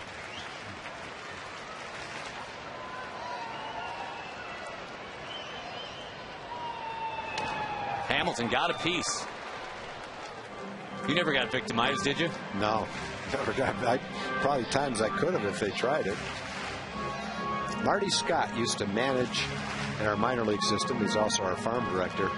And when he managed, he was a master at showing his players how to pull the hidden ball trick. They do it every year. Managed in Tulsa for a number of years. Lugo, as I recall, is the last guy to pull it off. He didn't do it here, obviously. He did it with the Red Sox. Hamilton draws that walk. Molina's coming up. Ozzie Guillen was a big one on that, too. Trying the hidden ball trick. And it's a legal play. Vladdy looks like he's discussing it with Julio Lugo.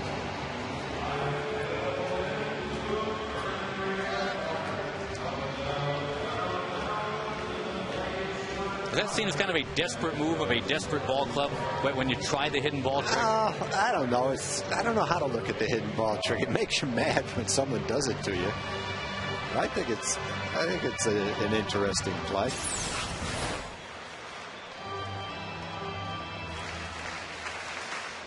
He had that ball the whole time. Where was the ball? He's in his glove, but time was still out. No, I don't think he had.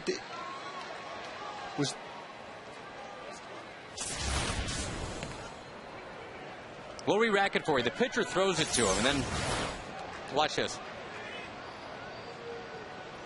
Time is out here. Yeah, that's not the hidden ball trick. That's a pickoff play. No, but this is right here. Hang on.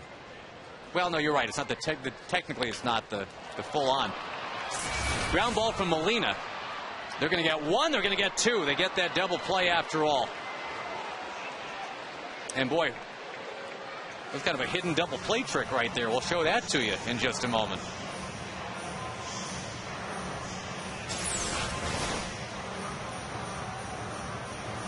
With the infield in like that, Lugo comes home, and Kinsler trying to take the legs out from under Tatum. Couldn't do it. Yeah, good try. We saw Elvis knock the catcher out on what would have been a double play last week. Almost got him.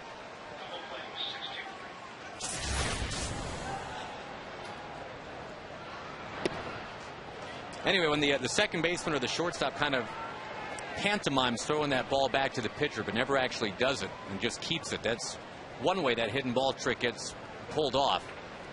The other way, of course, is when everybody meets on the mound and somebody just comes away with that ball, takes it back to their position with them.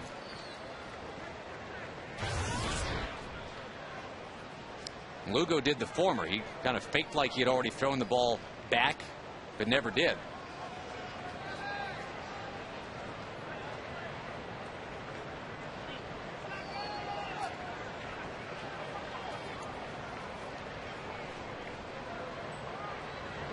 Inside to Cruz and Guthrie.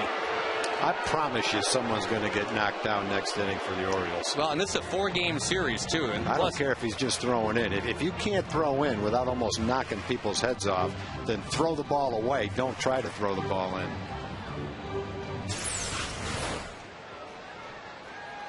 Yeah, some of these are getting real close. Either that or get a new pitcher.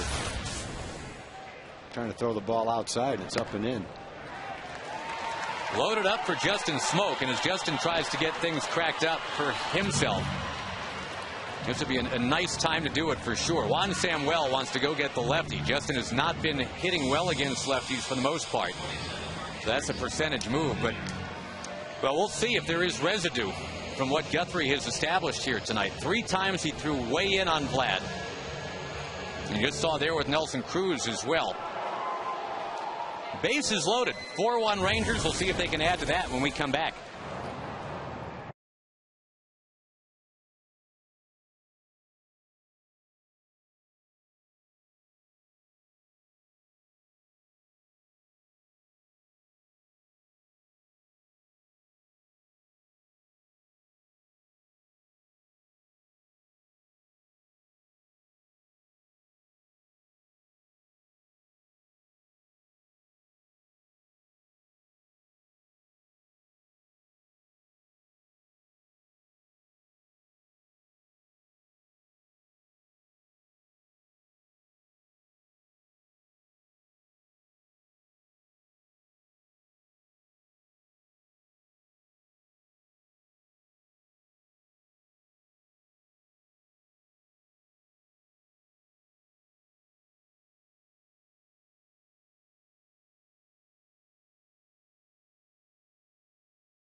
we show you Mike Flanagan because he was part of something pretty special. In 1991, the combined no-hitter, the last no-hitter for the Orioles, their Cabot Woodstein legendary performance. Here's kind of an incredible morsel of info to digest for you. Mike Flanagan has more Cy Young awards than Nolan Ryan. That's pretty unbelievable. Mike Flanagan, who once played basketball at UMass when Dr. J was there. And here's a guy who played some basketball too in the NBA. Mark Hendrickson, our Verizon Wireless call to the bullpen, and he's going to inherit bases loaded, 2 out. Justin Smoke turned around to bat right-handed.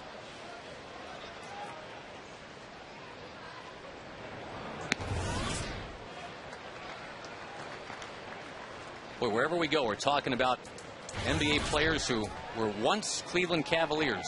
Mark Hendrickson will slide into that realm for us right here in a 4-1 game.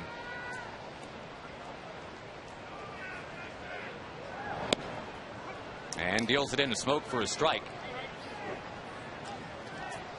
Weird inning. 3 walks in the inning in an infield hit, but no runs. Benji Molina hit into that 1-2-3 double play. And there have been some raised eyebrows this inning with Jeremy Guthrie throwing in, real in, to a couple of Rangers.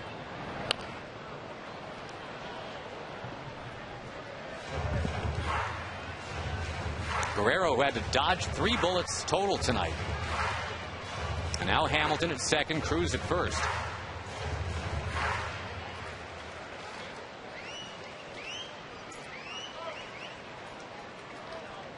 They hate to waste a bases loaded, no out situation right here. I'd like to add to the lead. Smoke spins it towards short, and the inning is over. That's what's happened. Bases loaded, nobody out, and no runs in.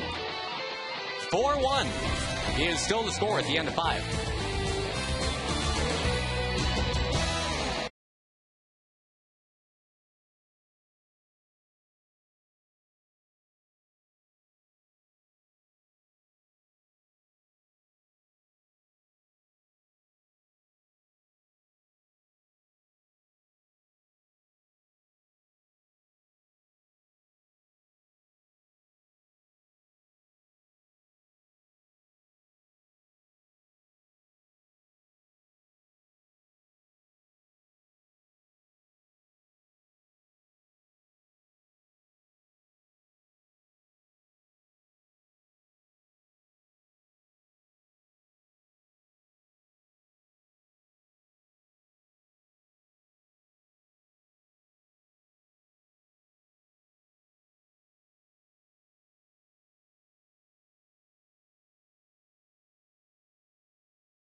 Ford F-150. Ford is the best in Texas and by Southwest Airlines. Go to southwest.com, grab your bag. It's on. Well, the Rangers have been pitched inside tonight. And they still have found a way to get 4 runs on 7 hits, drive Jeremy Guthrie out of the game. Now here is Tommy Hunter against Miguel Tejada. Tejada's got 1 of the hits against Tommy tonight. Tommy's allowed an infield single, 2 doubles and a home run.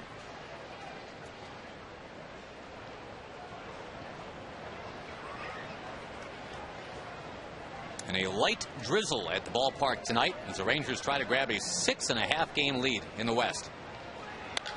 On the ground towards short, and there's Andrews. He bobbles, recovers, and gets Tejada. We say hi to Emily Jones.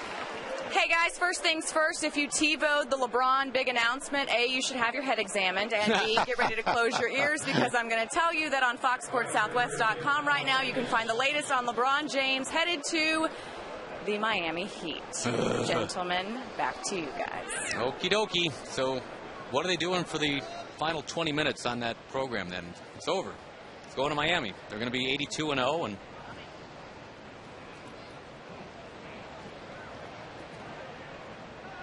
is there more? I mean, I don't know.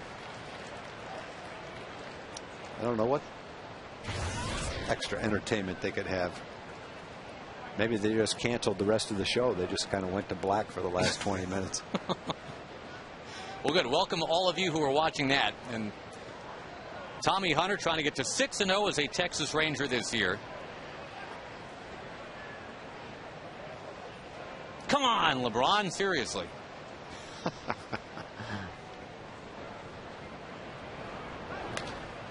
Markakis, who had the double to right last time up. He too is behind in the count. Tommy Hunter right now, boy, it's 19 balls and 51 strikes. A 2-to-1 ratio is considered to be very, very good. He's close to 3-to-1 tonight. And a high fly ball from Markakis up into the rain. Hamilton's got it. Based on the forecast today and how much rain was in the state of Texas, pretty nice we're even getting this game in right now. Could have been a lot worse.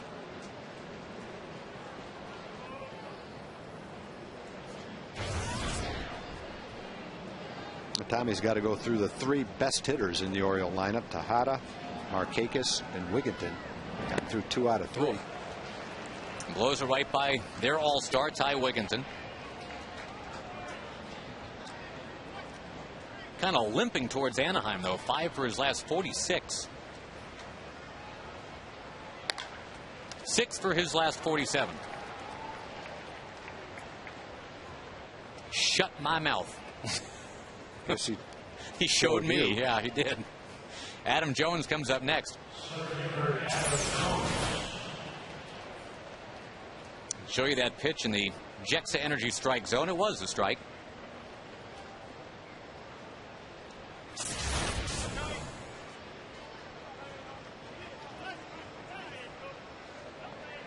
The Orioles on the road this year are 9-34. Their best road trip of the year, Tag, was 2 wins. They were 2-4. That's not good. No, it's not real good. And again, the conversation is that right around the All-Star break, that Buck Showalter could end up being their next manager. Try to turn this thing around.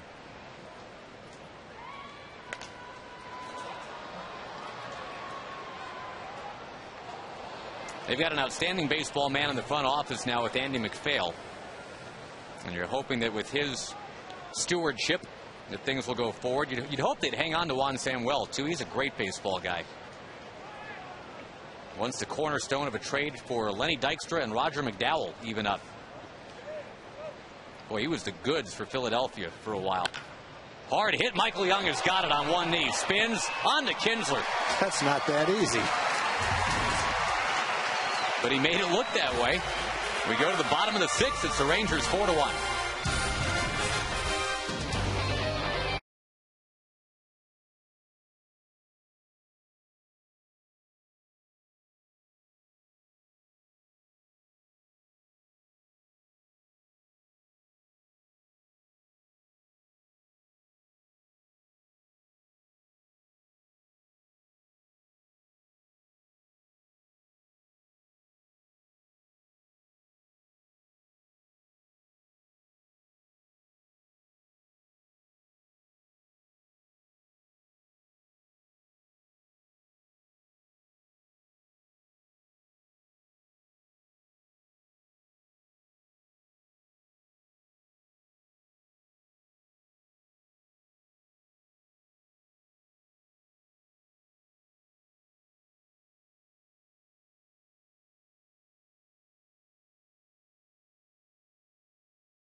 to you by Sonic and the jackpot worth $200 and dinner for two at Sonic. Good luck to Ed and Kelly of Farmers Branch.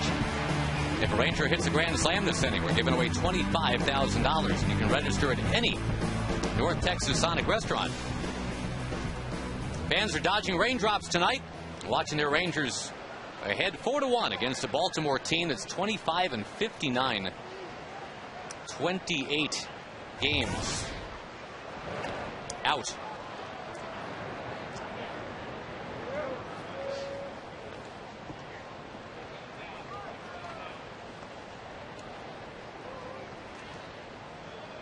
The Orioles were trying to avoid a 12th consecutive losing season, but they are not going to avoid that. They haven't finished with a winning record since going wire to wire in 1997. Bourbon into the glove of a diving Tejada. That's too bad. He had Tejada played way in, taking the bunt away. He slashed a hard line drive, and Tejada dove and caught it. Tough luck right there.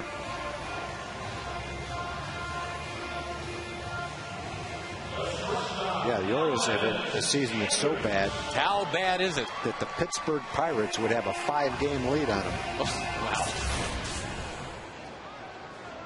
Wow. Again, a very good chance now to get to the All-Star break without anybody being a 4-game winner on their staff. The Orioles have had down years before. They had that year in the late 80s where they started out 0-21. And actually ended up winning 54 games before it was over. But even lately, I mean, the trend has been with a down arrow. They have lost ground each of the last 6 years. Could be 7 now. They've gone from 78 wins to 74 to 70 to 69 to 68 to 64. And they're on pace to win about 50 this year. So that is not the vaunted 5-year plan that rebuilding teams always talk about.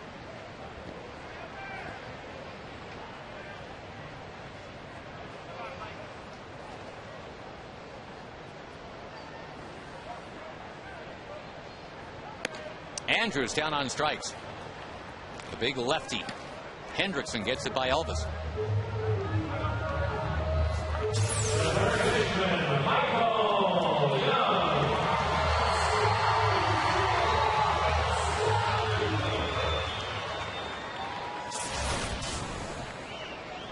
Jeremy Guthrie went 4 2/3. He had 1 strikeout. He walked 5 and allowed 7 hits and 4 runs. And somehow never did hit Vladimir Guerrero with a pitch, although he was close a bunch of times.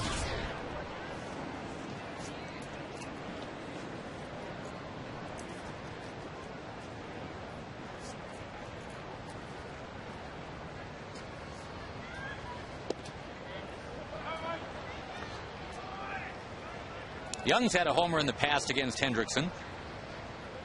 The guy on deck, Mr. Kinsler, has clobbered Hendrickson. 5 for 6 against him with 3 home runs. So in this, the Sonic Slam inning, wouldn't be a horrible thing if Michael Young got on and let Ian do all that again.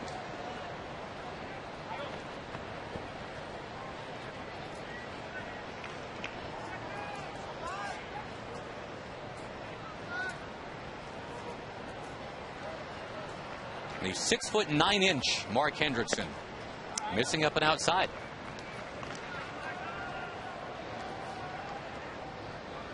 Hendrickson played his college ball, both base and basket, at Washington State. And a 4-year NBA career.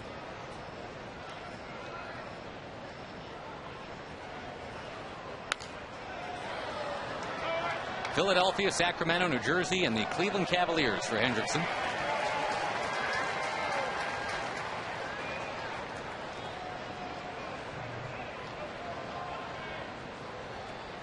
Michael Young's team, of course, is the Lakers. We'll proudly tell you that. They got some competition now. Apparently. We've already said the Heat will go 82-0 next year. All 3 of those guys can't average 25 points a game. No, you don't figure. I don't think. They win every game like 150 to 80. They might. There's not going to be a whole lot of shots left for the other guys on that team, though. 3-2 pitch. Into the crowd again.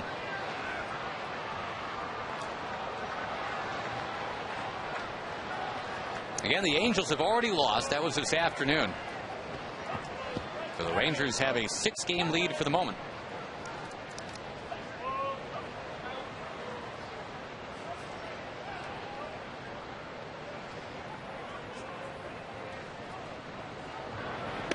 Upstairs, and here comes Kinsler.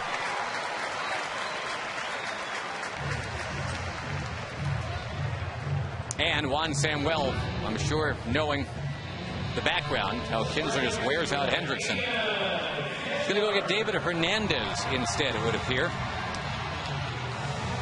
Kinsler, then Guerrero. In the bottom of the 6th inning, the Rangers already leading 4-1, trying to build on that. We will come right back after this.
Texas t-shirt, compliments of Sweet Baby Ray's. It's also a Dryer's Ice Cream Sundae. Kids 13 and under get ice cream for just $1. Buy in advance. You are strongly encouraged to do that by calling 972-RANGERS or going to TexasRangers.com. It is a day game on Sunday. 2:05. 1 on, 2 out. Here's David Hernandez. On in relief of Mark Hendrickson, who came on for Jeremy Guthrie. On to face Kinsler. Go righty versus righty. Kinsler, a walk and an infield hit so far tonight. 25-year-old California native, David Hernandez. He was a starter for the Orioles last year. Ended up 4-10.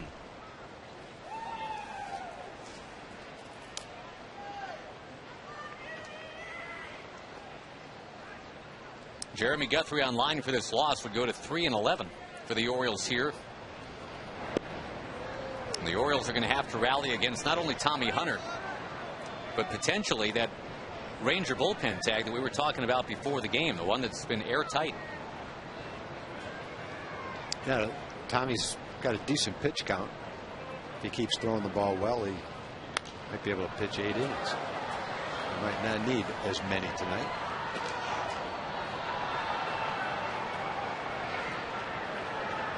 Tommy's averaged, not counting the start where he was hurt, as we've already mentioned, almost 7 innings per start. He's right on line to do at least that tonight.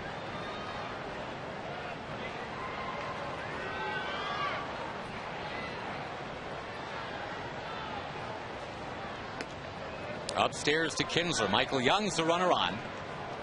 The Rangers have stranded 7 already. They left the bases loaded in the 5th.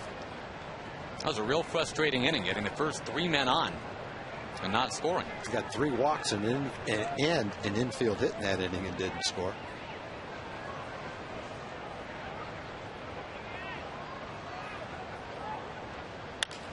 Kinsler punching one towards center. It's shallow. And that one is going to drop for a base hit. Guerrero coming up. Kinsler on base 3 more times. He's already 3rd in the league tag in terms of on-base percentage. He's crawling towards being number 2.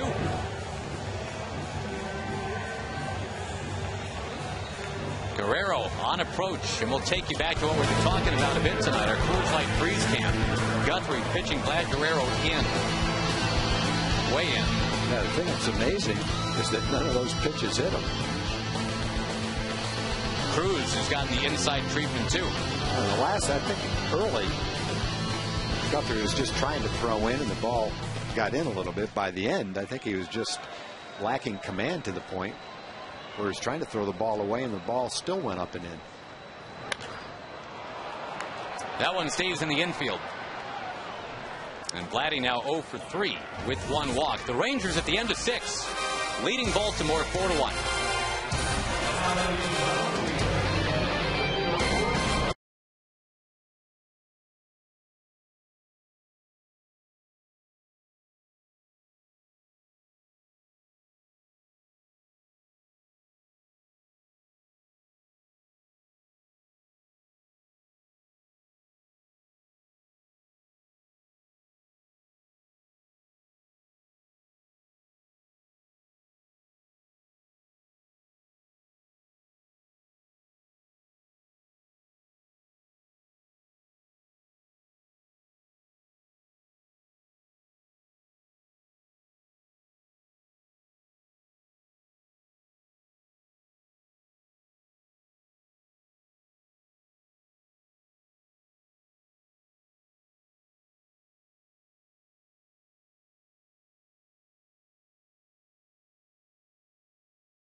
All right, wait for it. Look at that. Jack in the Box standings, AL West. 8 games up in the loss column are the Texas Rangers right now. The Angels got shut down tight by John Danks this afternoon. Angels are only 4 games over 500 right now, but of course they're the Angels and they'll still be heard from this year, no doubt. But right now, boy, was that fun to look at. Every team in the National League coming into the games today, every first place team had a 3-game lead. New York had a 2-game lead. Detroit had a 1-game lead. So the Ranger lead right now is the biggest in baseball. Has been for quite a while. Felix P.A. tees off, looking upper deck with that one. He's got it there, and Tommy Hunter has now allowed 2 solos. The Orioles aren't going away. No, it's a close game. That's why when the Rangers had the bases loaded, no outs a couple of innings ago, that was a chance to kind of crack the game open and gain some separation. But it's a close game. It's a long time around the bases right there.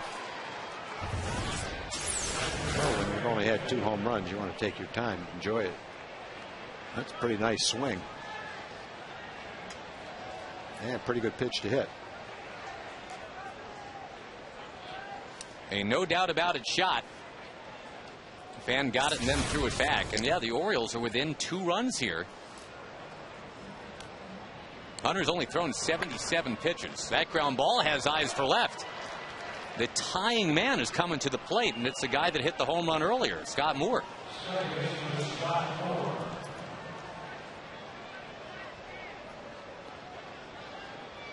Remember the last start, 9 hits allowed by Tommy, but they were all singles.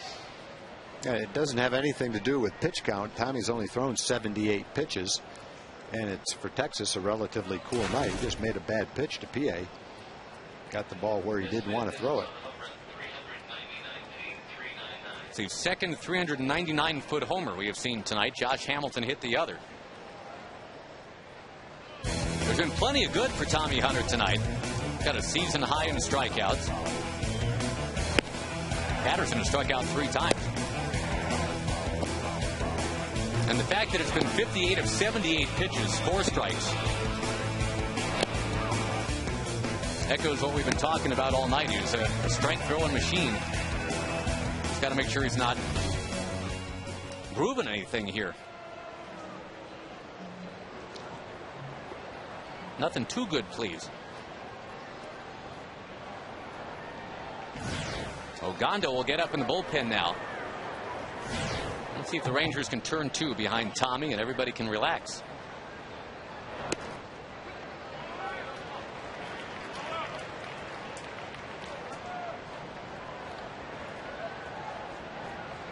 He had allowed only 1 home run this season. Now he's allowed 2 in the last 3 innings.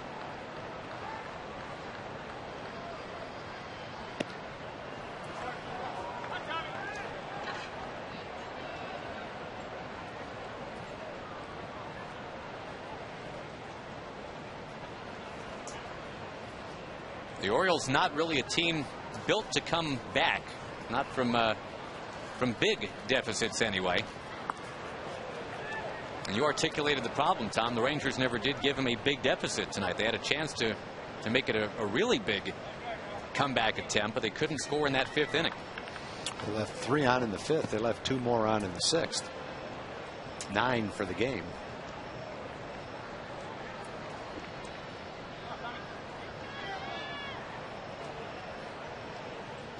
One-two on its way. Hamilton will run over, but this ball is heading to the crowd.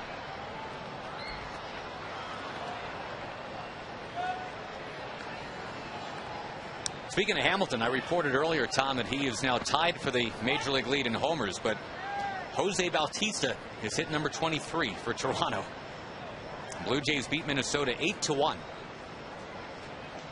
And Benji Molina's brother Jose had his first of the year for Toronto.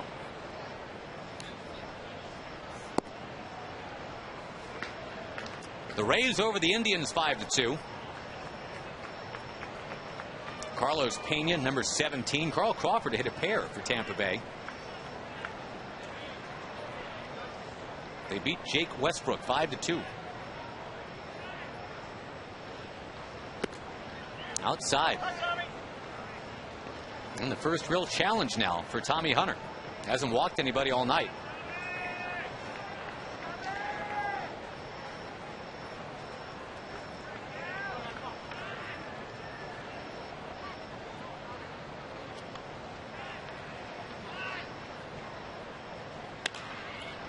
Towards left and foul.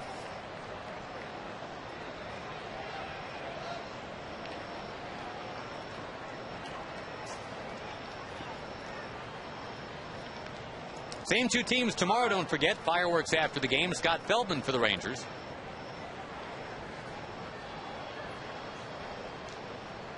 The game tomorrow at 7:05. Brian Mattis for Baltimore. Now the walk, the first of the night. Number 9 hitter coming up, but Julio Lugo's been hot. Hitting around 360 the last 3 weeks, and Ron Washington looks like he's going to make that move. The Rangers got 9 outs from the bullpen yesterday, and they will need that again tonight.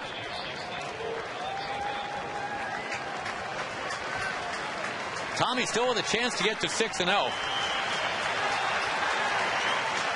But it will have to be the bullpen that makes it happen.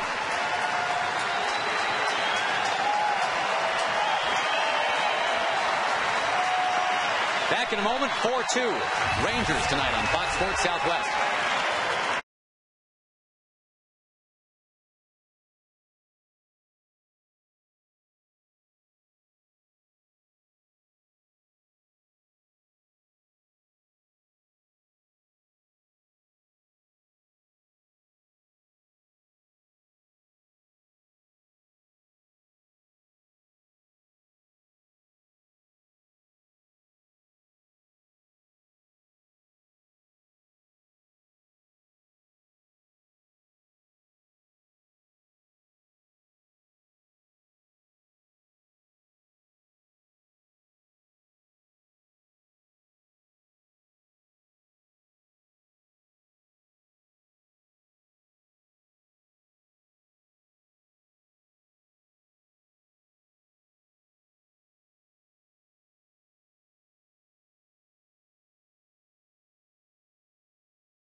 Presents doing more on defense. Miguel Tejada used to be a shortstop of some renown. Now he's at third base and can still get it done.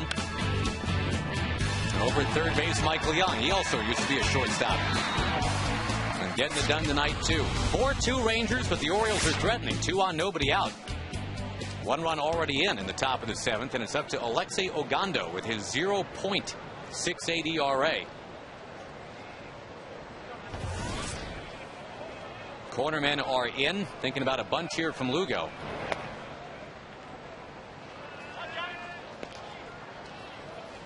In this situation with Ogando out there in a bunt situation, best pitch he can throw now is not a breaking ball, but a high fastball. Belt high, 97 miles an hour, and see if you can get him to pop the bunt up. Not that easy to bunt a high fastball on the ground.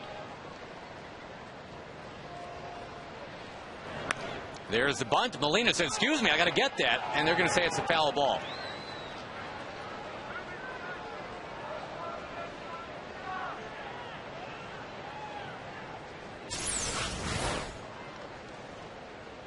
A lot of spin on that ball.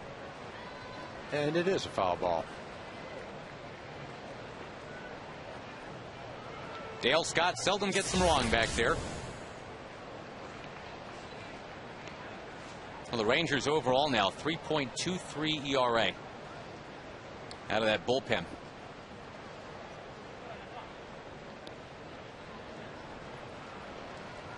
Lugo pops up the bunt and it drops foul. Will they ask him to try one more time with 2 strikes, or they let him swing? Again, Lugo's been a hot hitter of late.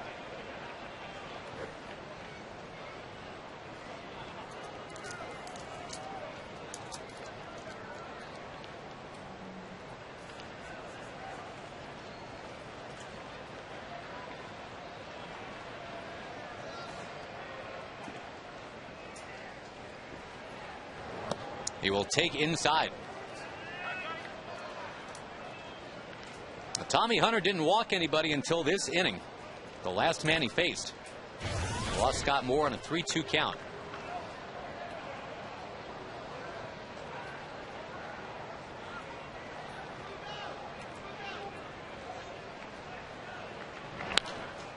Into the crowd it goes. Got the top of the order on deck, Corey Patterson.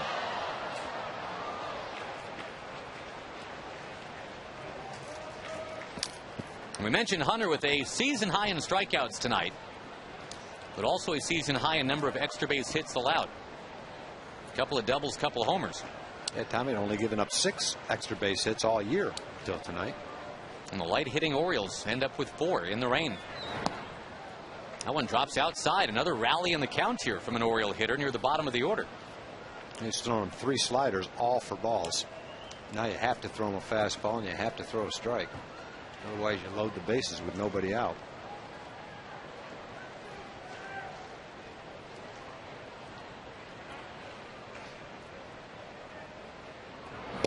That had to be. On appeal, yes, he is. Gone on strikes. Jerry Meals said so. I thought it was a strike anyway.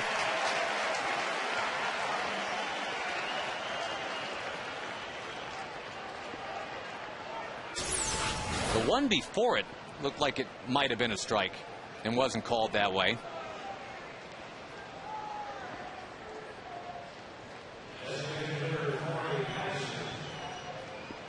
A little bit outside, maybe. Well, they say Lugo went around. Well, that's a nice first out. Now you get a double play. You're out of the inning. Well, Patterson struck out 3 times. Most of them high fastballs. Swung right through a number of pitches tonight. So if I'm Ogando, I'm sure they're discussing this right now. He's definitely got a good fastball.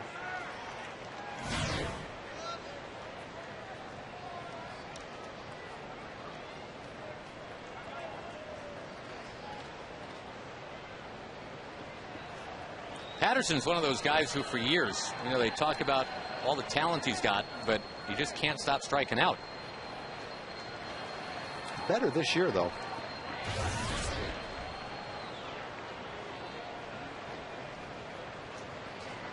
Rangers wouldn't mind some contact here if it was in the form of a ground ball.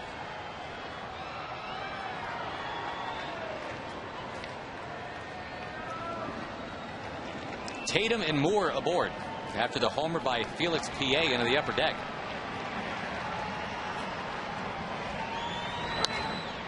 Contact, and it's into left center. The Orioles are going to get to within 4-3. Patterson jams on the brakes. The tying man is now at third. That run charged against Tommy Hunter. The problem with that pitch is it was low. I think if you throw Patterson belt high or above, he has a hard time catching up with it. But as a lot of left-hand hitters do, they hit the low fastball pretty well. He's trying to get this ball away. It's right in the center of the plate and down, and that's obviously a pitch that he can handle. First 3 at-bats, he didn't do anything to handle a high fastball. Tejada's going to bat, and again, when you're looking double play, this is your guy. He led the majors last year, hit into 29 of them, and that's no accident. The last 6 years, most double plays hit into in baseball by a ton. 161 of them. Second place is 127. And again, as you said earlier, Tom, he just makes a ton of contact, hits the ball hard. That's a recipe for being a guy that hits into double plays.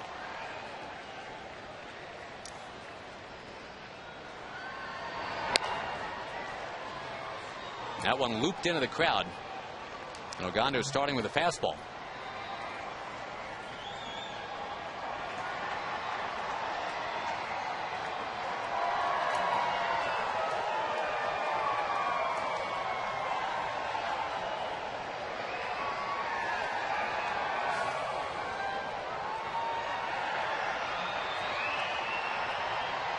Keeping that runner at first close. The runner at third is who you worry about right now.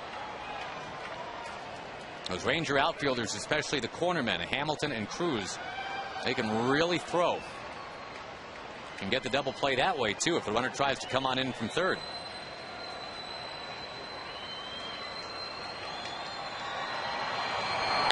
There's the ground ball. Elvis to Kinsler. It's another Miguel Tejada double play. The Rangers still on top in the rain at the stretch.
By the U.S. Army, there's strong, then there's Army strong. By your Texas Chevy dealers, proud sponsor of Texas baseball, and by Salt in theaters July 23rd. Josh Hamilton at the plate already with a double and a homer tonight and a walk. The Rangers' lead has been trimmed to 4-3. They needed a double play to keep it at 4-3. The Rangers will be trying to use the same formula for success out of the bullpen. Ogando in the 7th. Frankie's warming up for the 8th, and I'm sure Neftali will be ready for the 9th. And they've got another 4-3 game. Hamilton with a looper. Falling near the chalk. It is there. Wow. He's got another extra base hit. When you're going good, everything's working for you. Triple Crown, here we come. With a 3-for-3 night, he will head right back towards the tie for first in batting average in the AL. Yeah, that is when you're going good. I don't think anybody in this ballpark thought it was going to stay fair. But just in case Josh was running. Well, Rangers have wasted scoring opportunities in the 5th and in the 6th, and now they have a man on second, nobody out. You really like to get a run right here. Get that insurance run. Don't want to waste this. Got a guy at second with speed, good hitters coming up.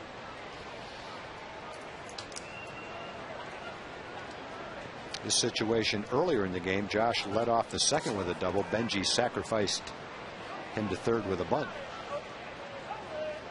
Cornermen are in. David Hernandez deals. This time Benji swings. Well, you give him that one shot to do something, then say, drop it down. I think you consider a bunt. He's done it once today, but he's also a good contact hitter. And I think you feel that Benji could hit the ball on the ground to right field. Veteran guy. I think he could go either way here. He swings again. It's 0-2. Yeah, he tried to hit both those balls to right field and missed them. And now 0-2. You have to maybe sacrifice hitting the ball to the right side for just making some contact.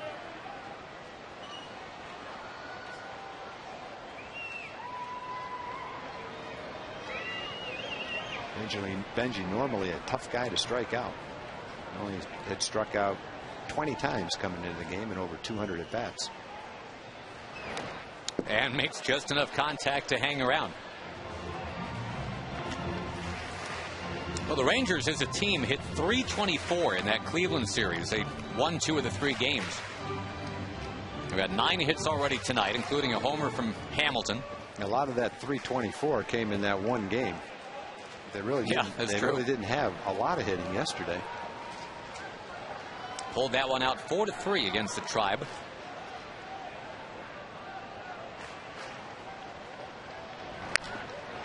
There's one to right field, but it sails foul. Hernandez has actually been pretty tough to hit this year. Opponents hitting .237 against him, 52 hits in 58 innings. Got a few too many walks. He's walked 34 in 58 innings, but got a good number of strikeouts too. This bullpen, I mean, they've already had in the last 3 games 13 innings of work, and they've given up 13 runs. Hernandez is a guy in the minor leagues who struck out over 600 in just over 500 innings. Their closers on the DL, the 60-day DL, Mike Gonzalez. They're going with Simone to close now, or at least attempting to. He was beaten on a splitter that he hung to Miguel Cabrera in Detroit most recently. Benji trying to check his swing. Did check his swing. 2-2. Rangers just trying to get that extra run. Trying to get Tommy Hunter to 6-0.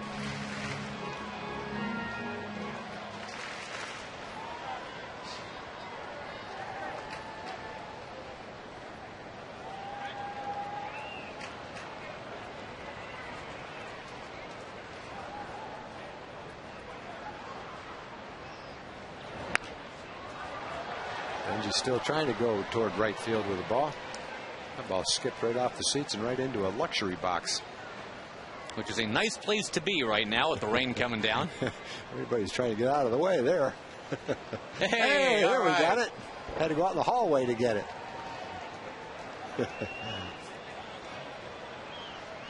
I can thank Benji Molina. The 2-2 again, and Benji does lift it into right center. Tag up, tag up. Yeah, Hamilton now does realize that's what's got to happen, and he will sprint to third. That's a good job by Benji right there. Every single swing he took, he was trying to hit the ball to the right side to move the runner. He swung and missed at the first 2, and then 0-2, didn't give in, kept doing it, and eventually put the ball in play and accomplished that. That's why he's getting a high five from every guy he walks by. And a nice hand from an appreciative crowd, too. 8-pitch at bat. They know what was going on there. All right, so here's what I'm thinking right now, Tom. You got Justin Smoke coming up after Nelson Cruz. And they've already been pitching Guerrero and Cruz real snug all night. They got the infield in. And we'll just see how carefully they pitch to Cruz in order to get to a slumping Justin Smoke. Or if they go right after Nelson Cruz. Infield is in.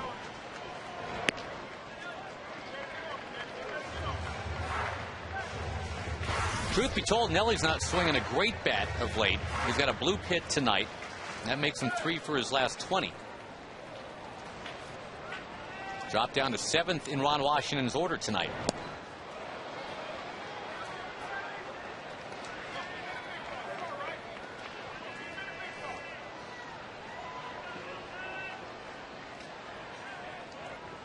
Well, if the first 2 pitches are any indication, Hernandez is going to throw him sliders, try to keep him away, try to get him to swing at a bad pitch.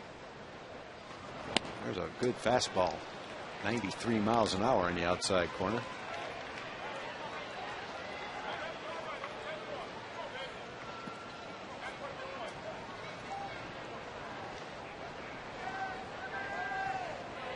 Infield in, not all the way to the grass, but in enough to cut down Hamilton. Nelly down on strikes. He just threw fastballs right by him. 93, last one 94. Nelly's got pretty good stuff.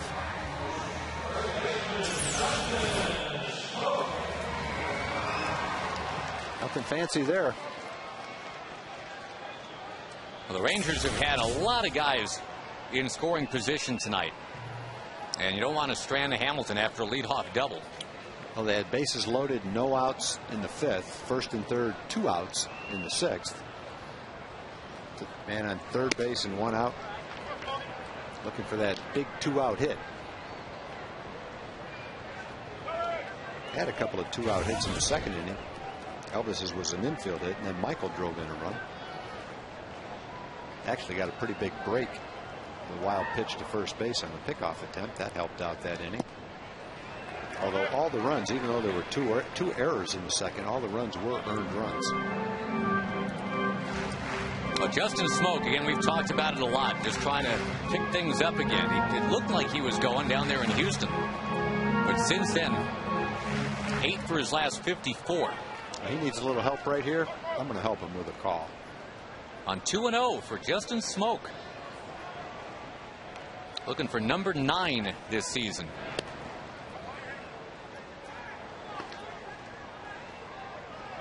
Only a couple runs batted in the last 16 games for Justin.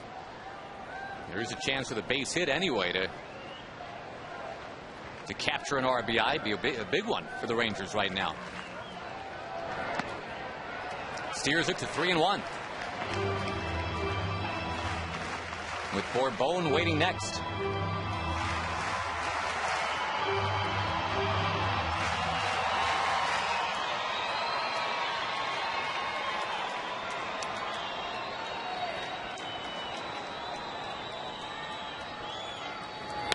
Swinging and a fly ball to left. It will be in the crowd. Woo.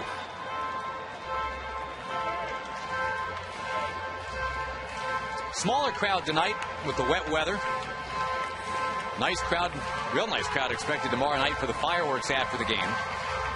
Saturday, the Michael Young tribute night with Michael Young hats being given out. Sunday, the Vlad Guerrero All-Star jersey or t-shirt. Last 3 games coming up before the All-Star break.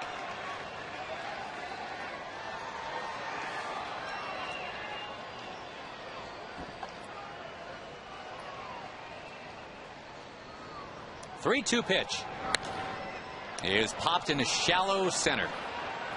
And the Rangers waste that leadoff double from Hamilton. They have stranded 10, but at the end of 7, they still lead the Baltimore Orioles.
Park, we'd like to recognize Friendly Chevrolet for their support of Dallas Parks and Recreation. For more information on Chevy's commitment to Youth League Baseball, go to ChevyTexasBaseball.com. Frankie Francisco will come in now, trying to make sure it stays 4-3. That's the score by which the Rangers won last night. This one's got a weird feel to it, Tom. It feels like the Rangers should be up by a lot, but they're not. It's just 4-3, and here comes the meat of that Baltimore order. This will be Frankie's 42nd game. He's almost pitched in half the ball games. Got the job done last night in a one-run game, trying to duplicate it tonight. At the middle of the lineup here, too. Markakis, a big swing, fouls it back. This was a game between a team with 50 wins versus a team with exactly half that. And the Rangers started a guy who's 5-0. The Orioles a guy who was 3-10. The Rangers are home. They're hot. The Orioles are on the road, and they're not. So it just seemed to have all the trappings of a game that would go the Rangers' way, but nothing's decided here at all.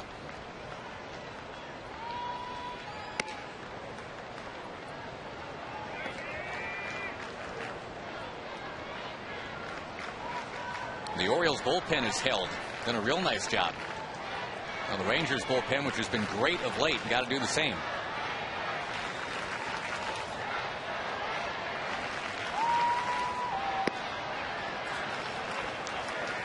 On a night where the Angels have already lost. A near no-hitter for John Danks in Chicago. A game that was played in less time than it will take you to see Toy Story 3. So the Rangers are up 6 right now and push that to 6.5.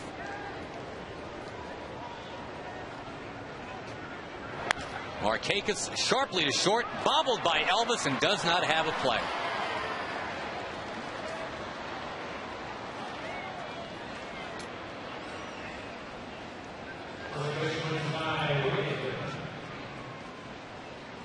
Had only one error in his last 25 games.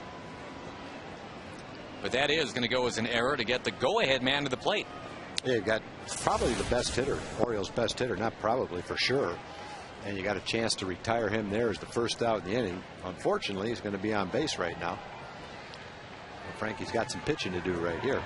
Wigginton and Jones, the next two hitters.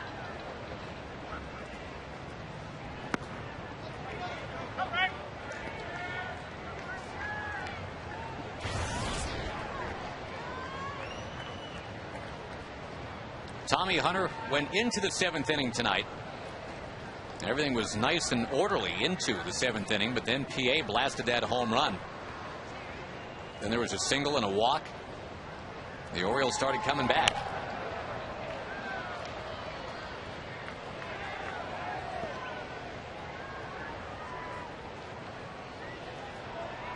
The Rangers drew a big double play last inning. Miguel Tejada hit into that. We'll see if Wigginton might oblige Frankie Francisco.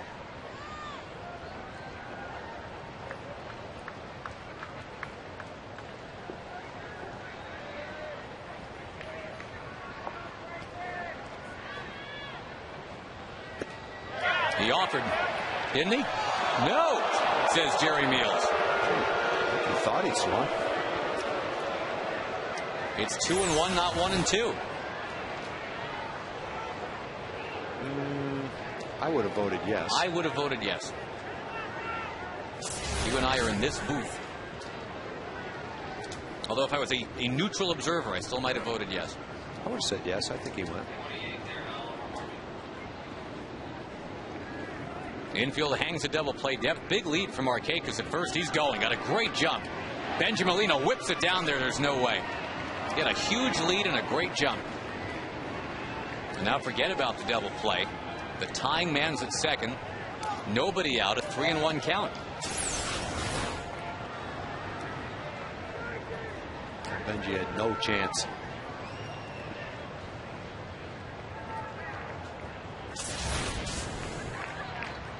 The scrappy Baltimore Orioles hanging around.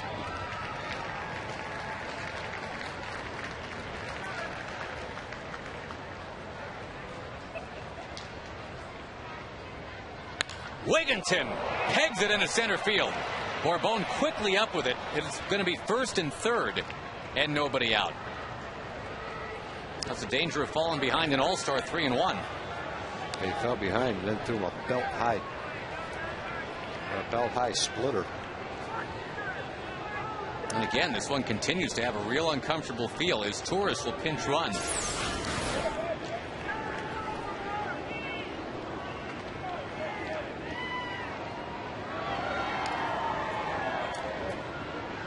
Frankie ducking to get out of the way. Adam Jones will be the next batter, and even though he's a potential double play guy, you turn a double play the conventional way. A run comes home from third, and it's 4-4.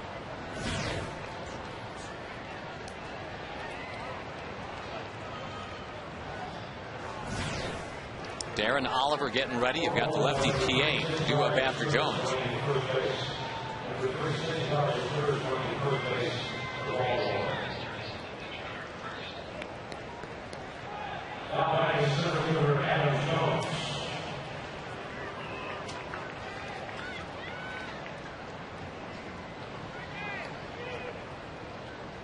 Can't say the rain has really picked up in intensity, but it certainly hasn't slackened at all. Yeah, it's a slight mist. The fans aren't covered and they're not moving, so not raining hard. It's just a real slight mist, almost like a fog. You just worry a little bit about slippery conditions right now.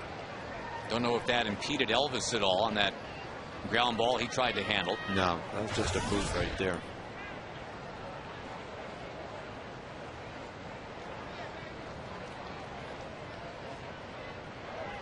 Markakis, a good runner, is that tying man at third. Well, Frankie, at the very least here, is going to go up 0-2. Yeah, here's where you want to get a strikeout right here. A lot of happy fans tonight with foul balls. Yeah, no kidding.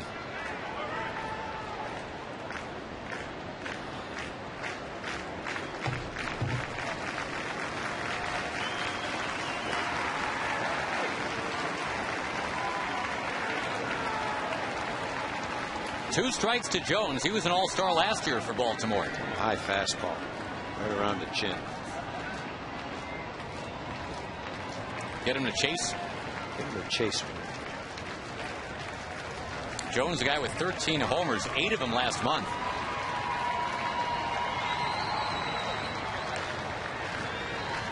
Ten walks, 73 strikeouts, so he's a little bit strikeout prone. Make some contact here. Trying to throw it high. Just threw a good pitch. It was on the inside part of the plate, maybe a little bit off the plate, not quite as high as he wanted it. You see Molina has his glove higher than the ball. You'd like to see it up right on top of number 1 there.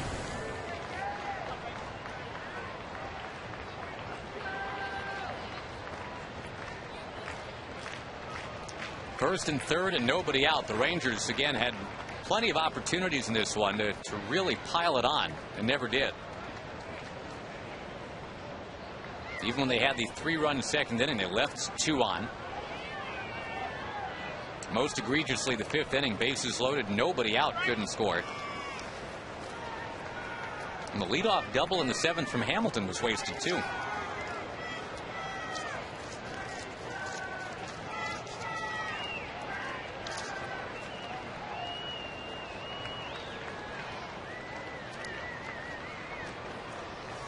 The 0-2 pitch hit him. Hit him with an 0-2 fastball. Well, this inning is not going well at all. No. And it might have to be Darren Oliver to face Felix PA. Go lefty-lefty. No, it's too bad because Frankie got the ground ball for the best hitter to start the inning, and it turned into an error, and that just kind of got things started in the wrong way here in the 8th inning. Only the second error in the last 4 weeks for Elvis, and it comes at a very tough time. A very tough spot for Darren Oliver. He'll come on with the bases loaded, nobody out when we return to the ballpark in Arlington.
Gosh, real quick, Progressive fan of the game is Alex. Alex is a little down tonight because why, Alex? I'm moving to Columbus, Ohio. Moving. This is his last Ranger game. He's a big-time Ranger fan. He did get a foul ball tonight, but we're going to give him something else. The Progressive bag, the hat, the shirt. And way to go, Alex. Root for those Rangers in Columbus, Ohio, okay? Okay.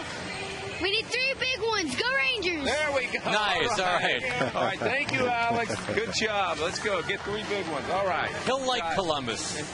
Got a AAA baseball team there that draws well, plays well. All right, now, Darren Oliver inherits an absolute mess. 1.41 ERA, you love that.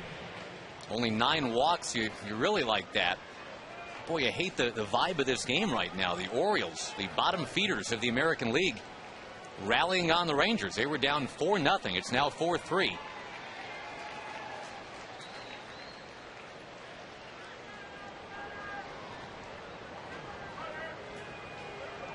You'd love to get a double play even if you give up a run. PA's a little bit tougher than most because he runs so well.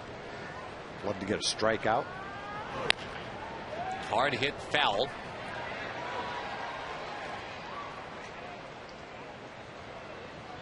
Markakis started this reaching on the error charge to Andrews. Wigginton with the single right up the middle. Adam Jones was hit by an 0-2 pitch. That really hurt. We've seen a 1-2-3 DP already tonight. The Rangers hit into that one. That'll be beautiful. Right back to Darren Oliver. Get it going.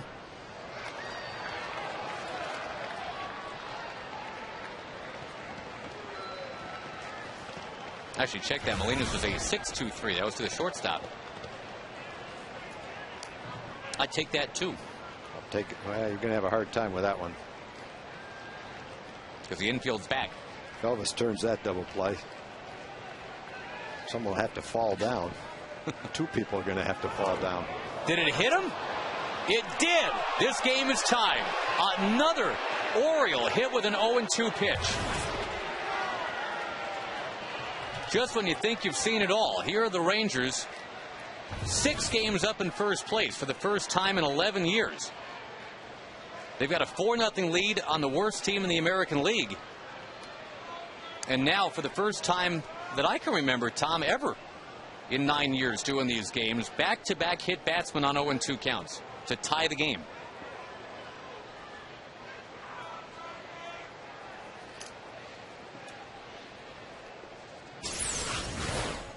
We're talking about how in this game you just never know the other day. That's the ultimate. Oliver had only hit 1 batter all year.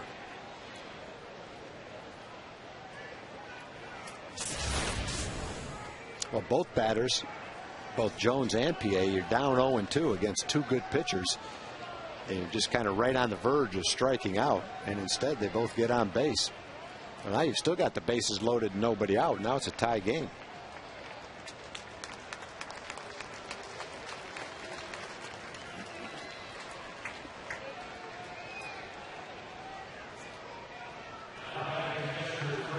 Craig Tatum will be the batter, the seldom used catcher.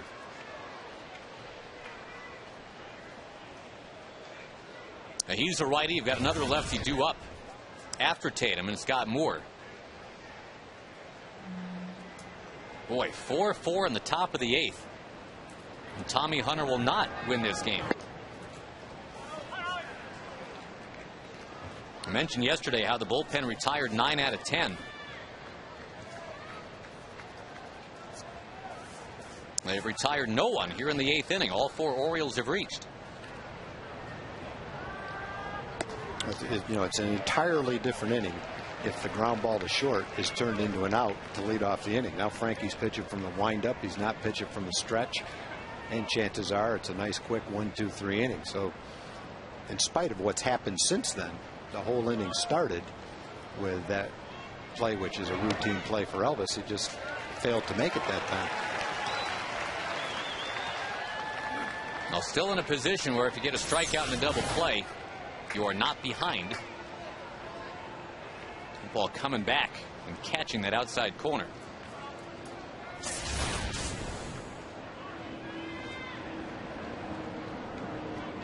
And a savvy veteran to a young hitter.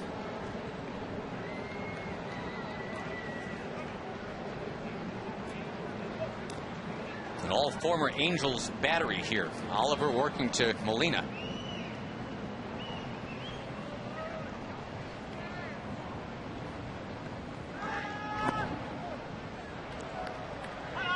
Again, those Angels lost today 1-0, allowing the Rangers this chance to go to 6.5 games up.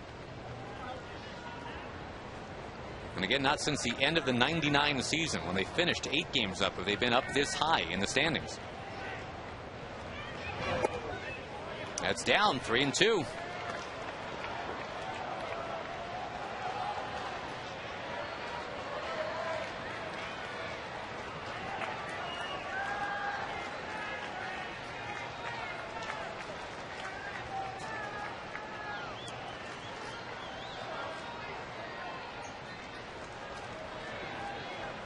Darren deals and walked him. It's 5-4 Baltimore. And this now has my vote for ugliest inning of the year. Well, as steady as the bullpen has been and as steady as the defense has been, it's an unusual inning in that respect. But over 162 games in 6 months, strange things happen. And as unlikely as it is to see an inning like this with a Ranger team, even a really good team with really good players and a really good bullpen, sometimes you have an inning like this. I mean, how many times would you ever expect Darren to come into a game and hit someone and walk the next guy? And the Rangers, who have been hitting in the clutch really ever since the calendar flipped to May, stranding all those runners in scoring position tonight. It's not over. The Rangers will still bat in the 8th and the 9th against the Baltimore bullpen that's been shaky. But you can't let it get away here. Coming back from down 5-4 or even 6-4 is reasonable.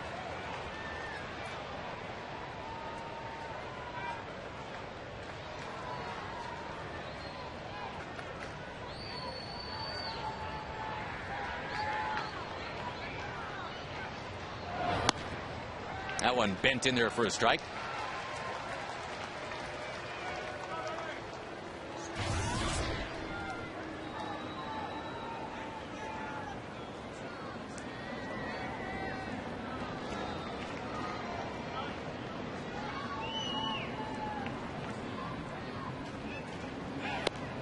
Rip and a miss, 1-2. Moore's the guy that hit the home run in the 5th off Tommy Hunter. Got the Orioles on the board.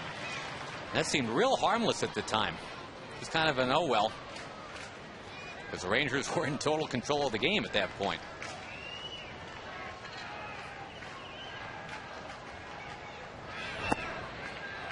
Moore wouldn't take the bait.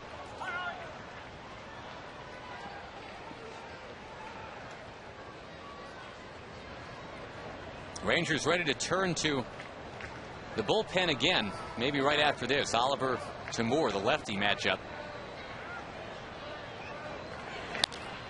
Popped him up. That will help. 30 pitches into this inning. The Rangers get their first out. And indeed, Ron Washington is going to look Darren O'Day's way right now. Match him up against Julio Lugo. Bases still loaded, 1 out. Back-to-back hit batsman on 0-2 counts. And an error in this inning, tripping up the Rangers, and we'll see if it'll stay 5-4 when we come back on Fox Sports Southwest.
stars going head-to-head for one spectacular night in the summer's biggest event. Fox brings you every thrilling moment of the All-Star Game.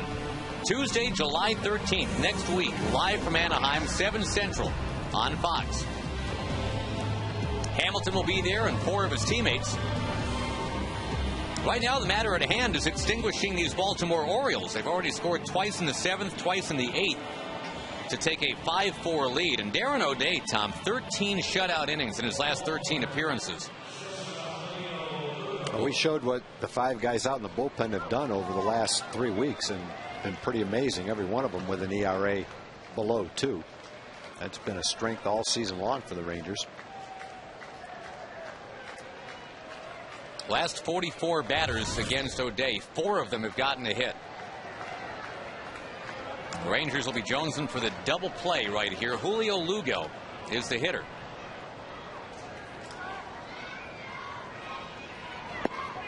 Sidearms it in there for strike 1. The Rangers will have Bourbon, Andrus, and Young in the 8th inning to set up Kinsler and Guerrero and maybe Josh Hamilton.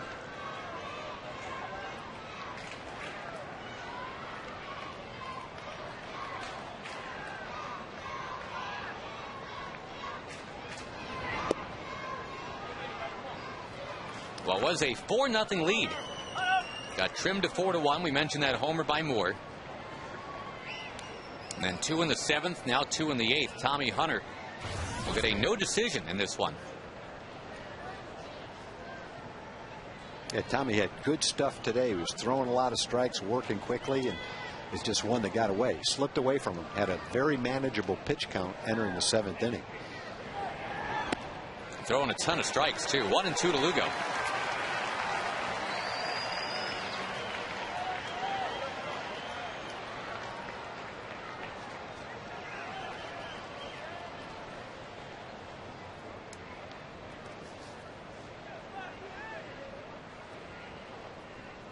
The 8th has been pretty much a shutdown inning for the Rangers over the last couple months, but obviously this one has been a problem tonight.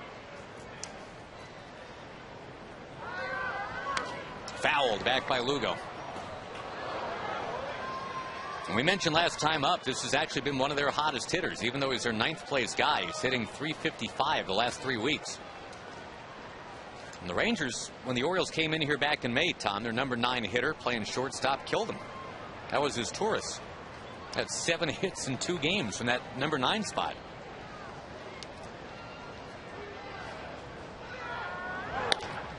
Poked beyond Kinsler. Look at this. That'll get 1 run in at least. Bourbon firing to the plate. The tag going by. Yes, sir. Got him. Oh, some kind of throw right there by Julio. Big out. That's a huge out. It is 6-4, but you get that second out of the inning, and now you're only down 2. You're not down 3. Get a fast runner, too. I didn't think there'd be much chance on that soft little single to center. See, PA never slowed down. Took a little bit of a wide turn coming around, but nice play by Benji, too. Julio charges the ball, makes a pretty good throw.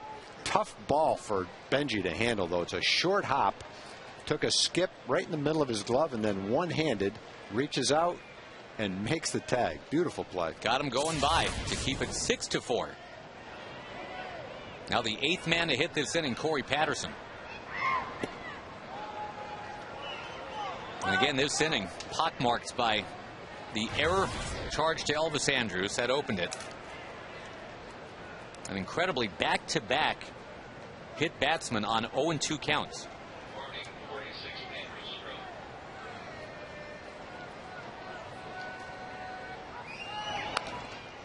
Patterson knocks it back into the crowd of 16,000 or so tonight.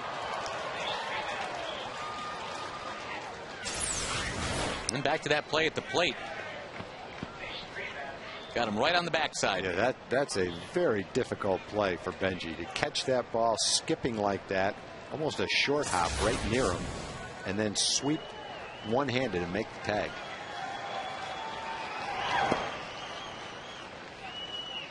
And Bourbon, you know, you've talked all year, Tom, about the strides he's made, how Gary Pettis has worked so tirelessly with him. That's a throw he needed to make well, and he did it. Well, he works on his throwing every day.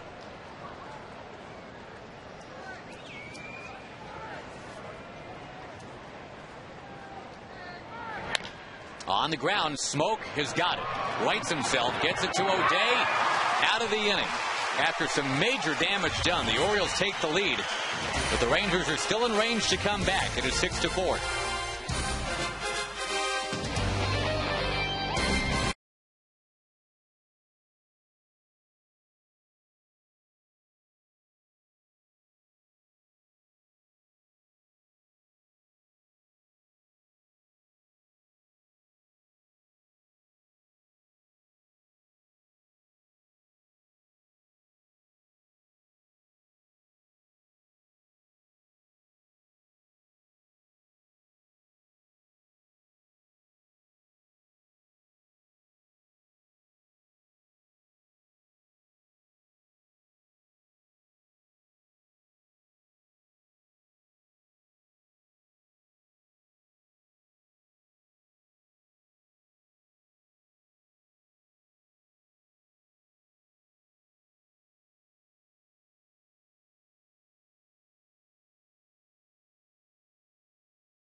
For Fridays at Rangers Ballpark in Arlington, like tomorrow night, a Verizon Wireless Fireworks Friday. You can get $10 tickets, $5 parking, courtesy of Verizon Wireless.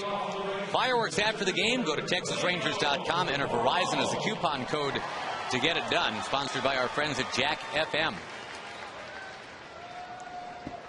6 unanswered runs for last place Baltimore. They're 25-59, 28 games out in the East.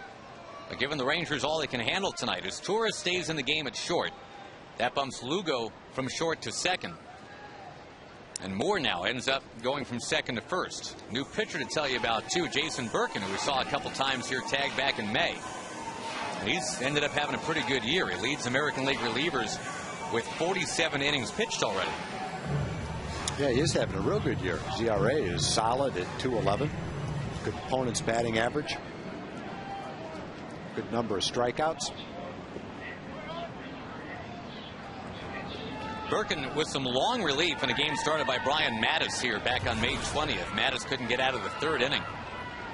Birkin went the next 4 1/3 for Baltimore to keep him in it.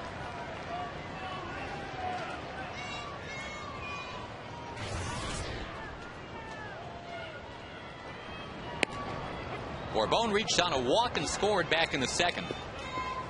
Robbed of a hit by Tejada in the 6th.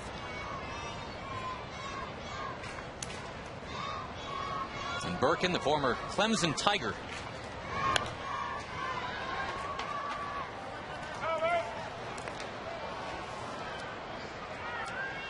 Now the Rangers, and I guess the fans too now, Tag, just need to wipe clean if they can the memory of what just happened in the top of the 8th. That was one of the uglier half innings we've seen in a while. But the good news is this guy at the plate, Mr. Borbone, made a great throw to get Felix P.A. That kept it at 6-4 instead of 7-4. Give the Rangers a fighting shot at it here.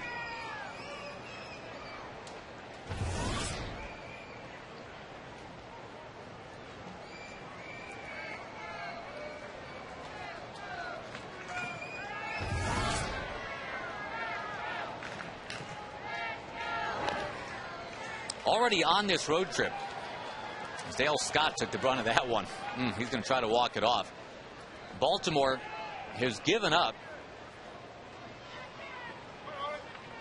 some late inning leads. That happened in Detroit a couple times.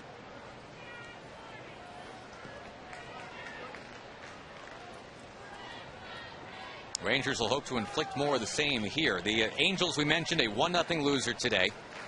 5 hits total in that game.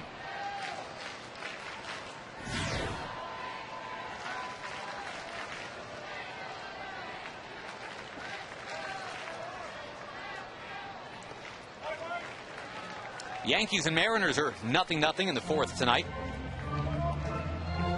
Rays beat the Indians 5-2 earlier. And the Blue Jays hammered Minnesota 8-1. The Twins are sliding. Couple games out now, down in 3rd place. Taken, and Bourbon knew it. Strike 3. Yeah, the Twins are sliding. The Tigers are hanging in there. And Chicago's coming on strong. Now the White Sox getting the 2-hitter from John Danks today. We saw a lot of breaking balls down and then snuck the fastball right on the inside part of the plate. Good pitch. Not much you could do about it. Elvis Andrus would like to help the Rangers get something back here. It was his error that opened things up in that top of the 8th inning.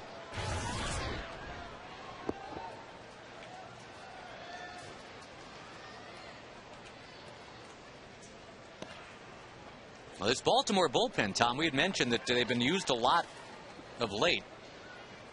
Had an ERA of 9 on this road trip, but tonight, well, the bullpen has shut the Rangers down. Well, the last 2 guys that have pitched out of the bullpen, Hernandez and Birkin, have good stuff. They're having good seasons out of the bullpen, throwing the ball well. Rangers got the leadoff double against Hernandez, but couldn't score. Struck Nelly Cruz out with 1 out and a man on 3rd.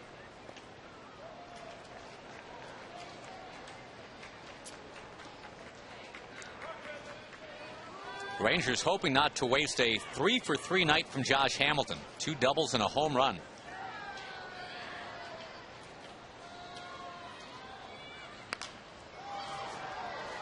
Kind of a dreary, drizzly night. And the Rangers will have to make some late inning magic here. Got that foul ball. Nicely done.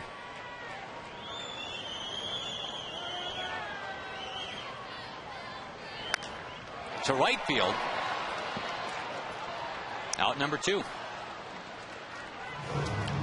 Since Josh Hamilton's leadoff double in the 7th inning, the Rangers have not had a hit. And again, not to beat it to death, but that inning when Hamilton was on second with nobody out, and then in the 5th, bases loaded in nobody out. Getting nothing out of those chances now haunting the Rangers.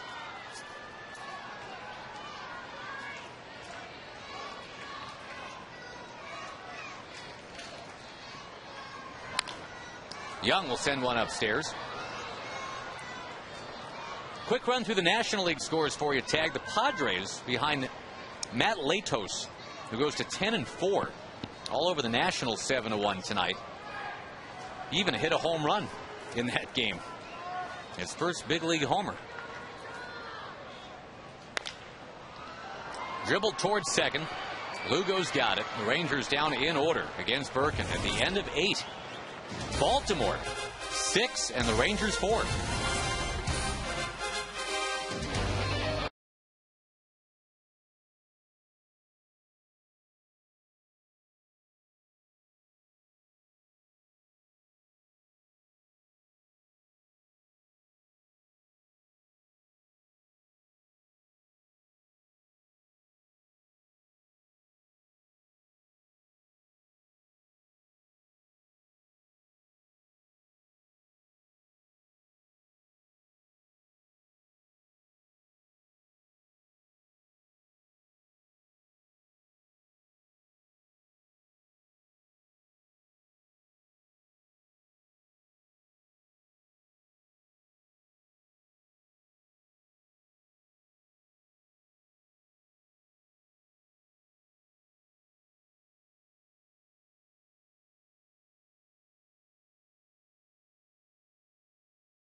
Well, the Rangers have used a lot of their bullpen tonight.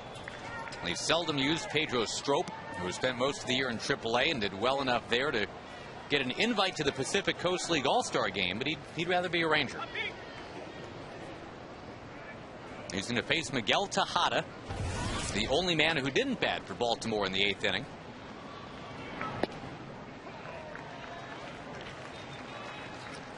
You know, since 2008, Tom, these Orioles have averaged exactly what they've got tonight, 6 runs per game against the Rangers, and they haven't done that to anybody else in the American League over the last 3 years. It's interesting. For some reason, they come here and swing the bat. Well, over the recent period anyway, they've been getting their hits, getting men on base. They just haven't had many hits with men in scoring position. Last in the league with men in scoring position.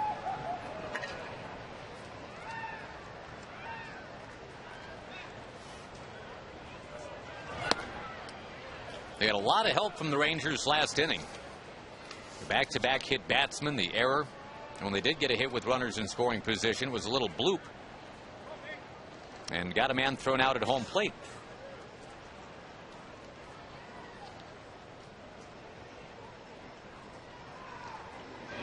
Whoa.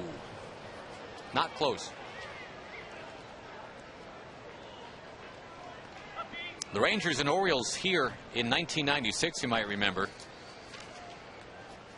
were involved in the Rangers' biggest inning ever. I think a 3-run 8th is bad. How about a 16-run 8th? What the Rangers put on Baltimore in April of '96.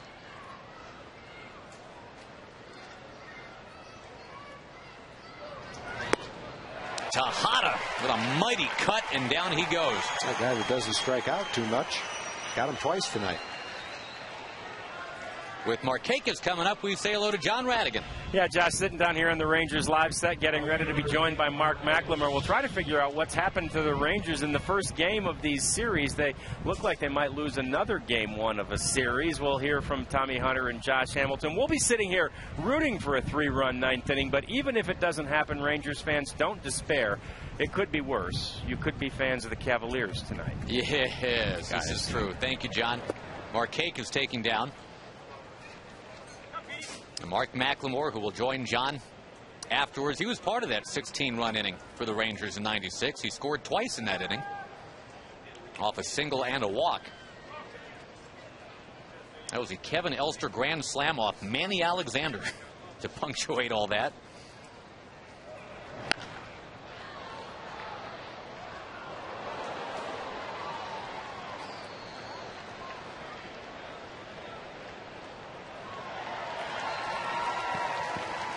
Nineteen batters in that inning. 16 runs on 8 hits. 8 walks, no errors, 1 wild pitch. That is some kind of inning. Took close to an hour. The 1-1. And Strop missing, 2-1 the count. Well, that 16-run inning. They also had a 30-run game against them. The Rangers did that to the Orioles in Baltimore 3 summers ago. That was the first game of a doubleheader. They came back and scored 9 in the second game. Felt like they really held the team down. Rip and a miss. It's 2-2. Now again, the Orioles shaky in the 9th inning this year. Ever since Mike Gonzalez went down. The Rangers will have 3 All-Stars coming up in the bottom of the 9th inning. Kinsler, Guerrero, and Hamilton. All of them various shades of hot right now.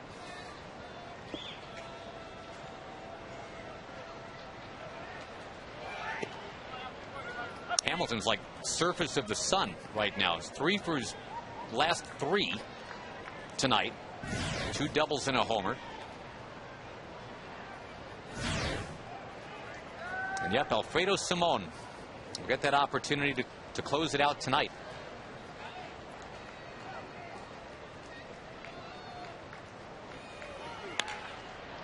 Kinsler playing back on the grass, and that's perfect. 2 down.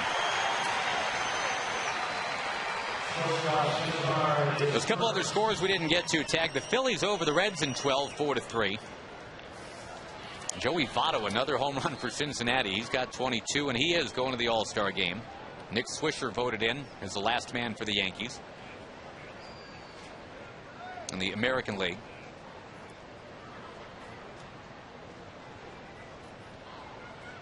Is Torres will take a strike.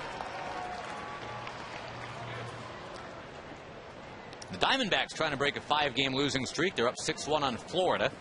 That's in the 6th inning. Cubs over the Dodgers 2-1 in the 4th. And if you missed it, Roy Oswalt, a one-hitter today against the Pirates, backed by a pair of Lance Berkman homers to win 2-0.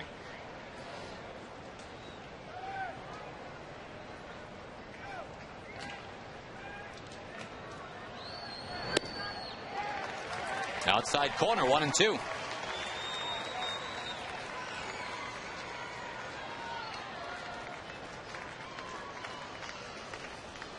After a very unsettling top of the 8th, Strop trying to make it a nice quiet 9th. And it looks like he has done that. Molina will get him. Kinsler will come in to lead it off for the Rangers. Bottom 9. Guerrero and Hamilton to follow.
Go to Southwest.com, grab your bag, it's on.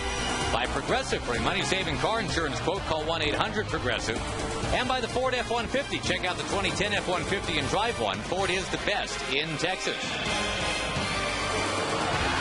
Rangers need to rally against the lowly Baltimore Orioles. We said it, though, at the start of the game, Tom. They're a big league ball club, and even though it looks dire for them, starting a guy who's 3-10 against a guy who's 5-0, they can absolutely beat you. And they've got a shot to do that. They're up 6-4 now. They've scored the last 6 runs of the game. Well, they got to pitch through the best part of the lineup. Kinsler's been on 3 times. His on-base percentage is over 40%. Guerrero, Hamilton up after that. The Rangers got the right guys coming up.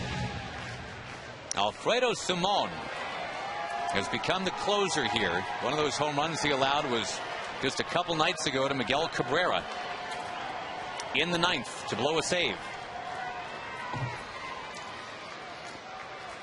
And Kinsler, who's been on 3 times tonight, about to face Simone.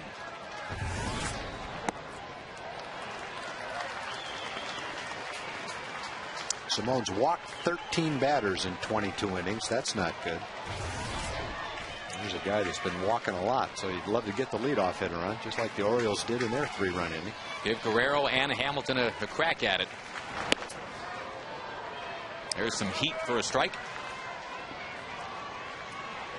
The Rangers blasted Simone around pretty decently when they faced him back in May.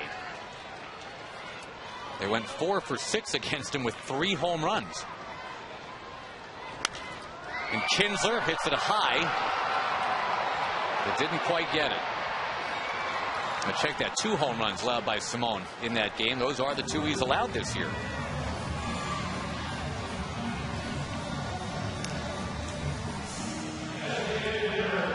Nelly Cruz having hit one of those, and maybe Nelly will bat this inning. The Rangers will have to do some work first to get him up there.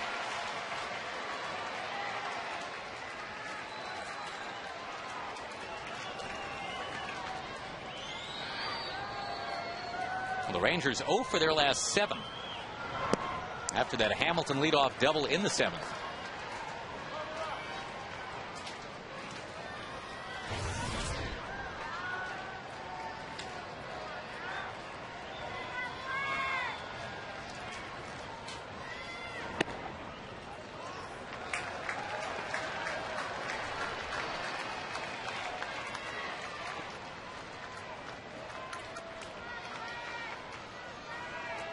Two in the 7th and 3 in the 8th for Baltimore. Putting them in a position here to pull this thing off.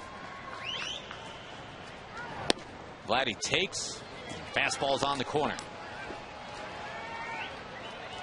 Same 2 teams tomorrow. The game is on TXA 21 locally tomorrow. I might say Fox Sports Southwest on your calendar somewhere, but that game has been moved to over the air tomorrow.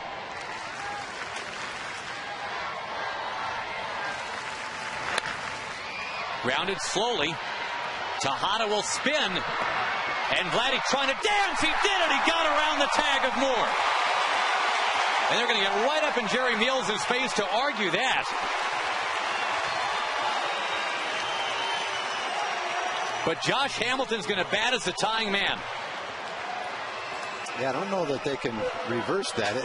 He made the tag. It looked like he made the tag, at least from our vantage point. Jerry's a lot closer to it than we are. The throw was a nice play by Tejada to catch the ball. Then he got kind of off balance with the throw. The throw was way offline. Moore caught it, reached. We couldn't tell if he touched him or not, but we'll take a shot at a replay and see. Ooh, looked like they got him. Try it from a different angle.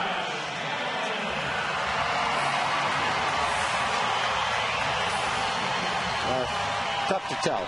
Jerry's right on top of it. He thought he didn't touch him. Moore thought that he did. And in that case, the umpire rules. So we've got the tie-in run at the plate. And it just so happens to be Josh Hamilton. And a grounder. Back to Simone. Hamilton is going to beat this out, though, so the game continues. He's still hit into only 2 double plays all year. Gives Simone some credit. He gets Hamilton to swing at the first one, and it's kind of a pitcher's pitch. Benji Molina now will come up with a chance to extend things. That was an error, by the way, charged on that last play, allowing Guerrero to reach. Oh, I don't know how you get an error on that play. That went 15 feet to his left, spun around to try to make the throw. That's got to be an infield hit.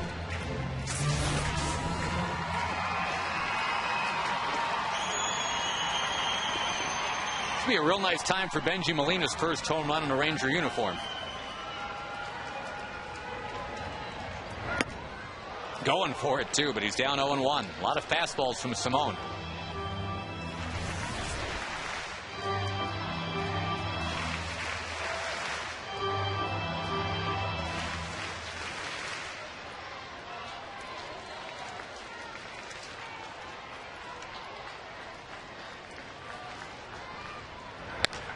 Benji Molina to right field, but not quite.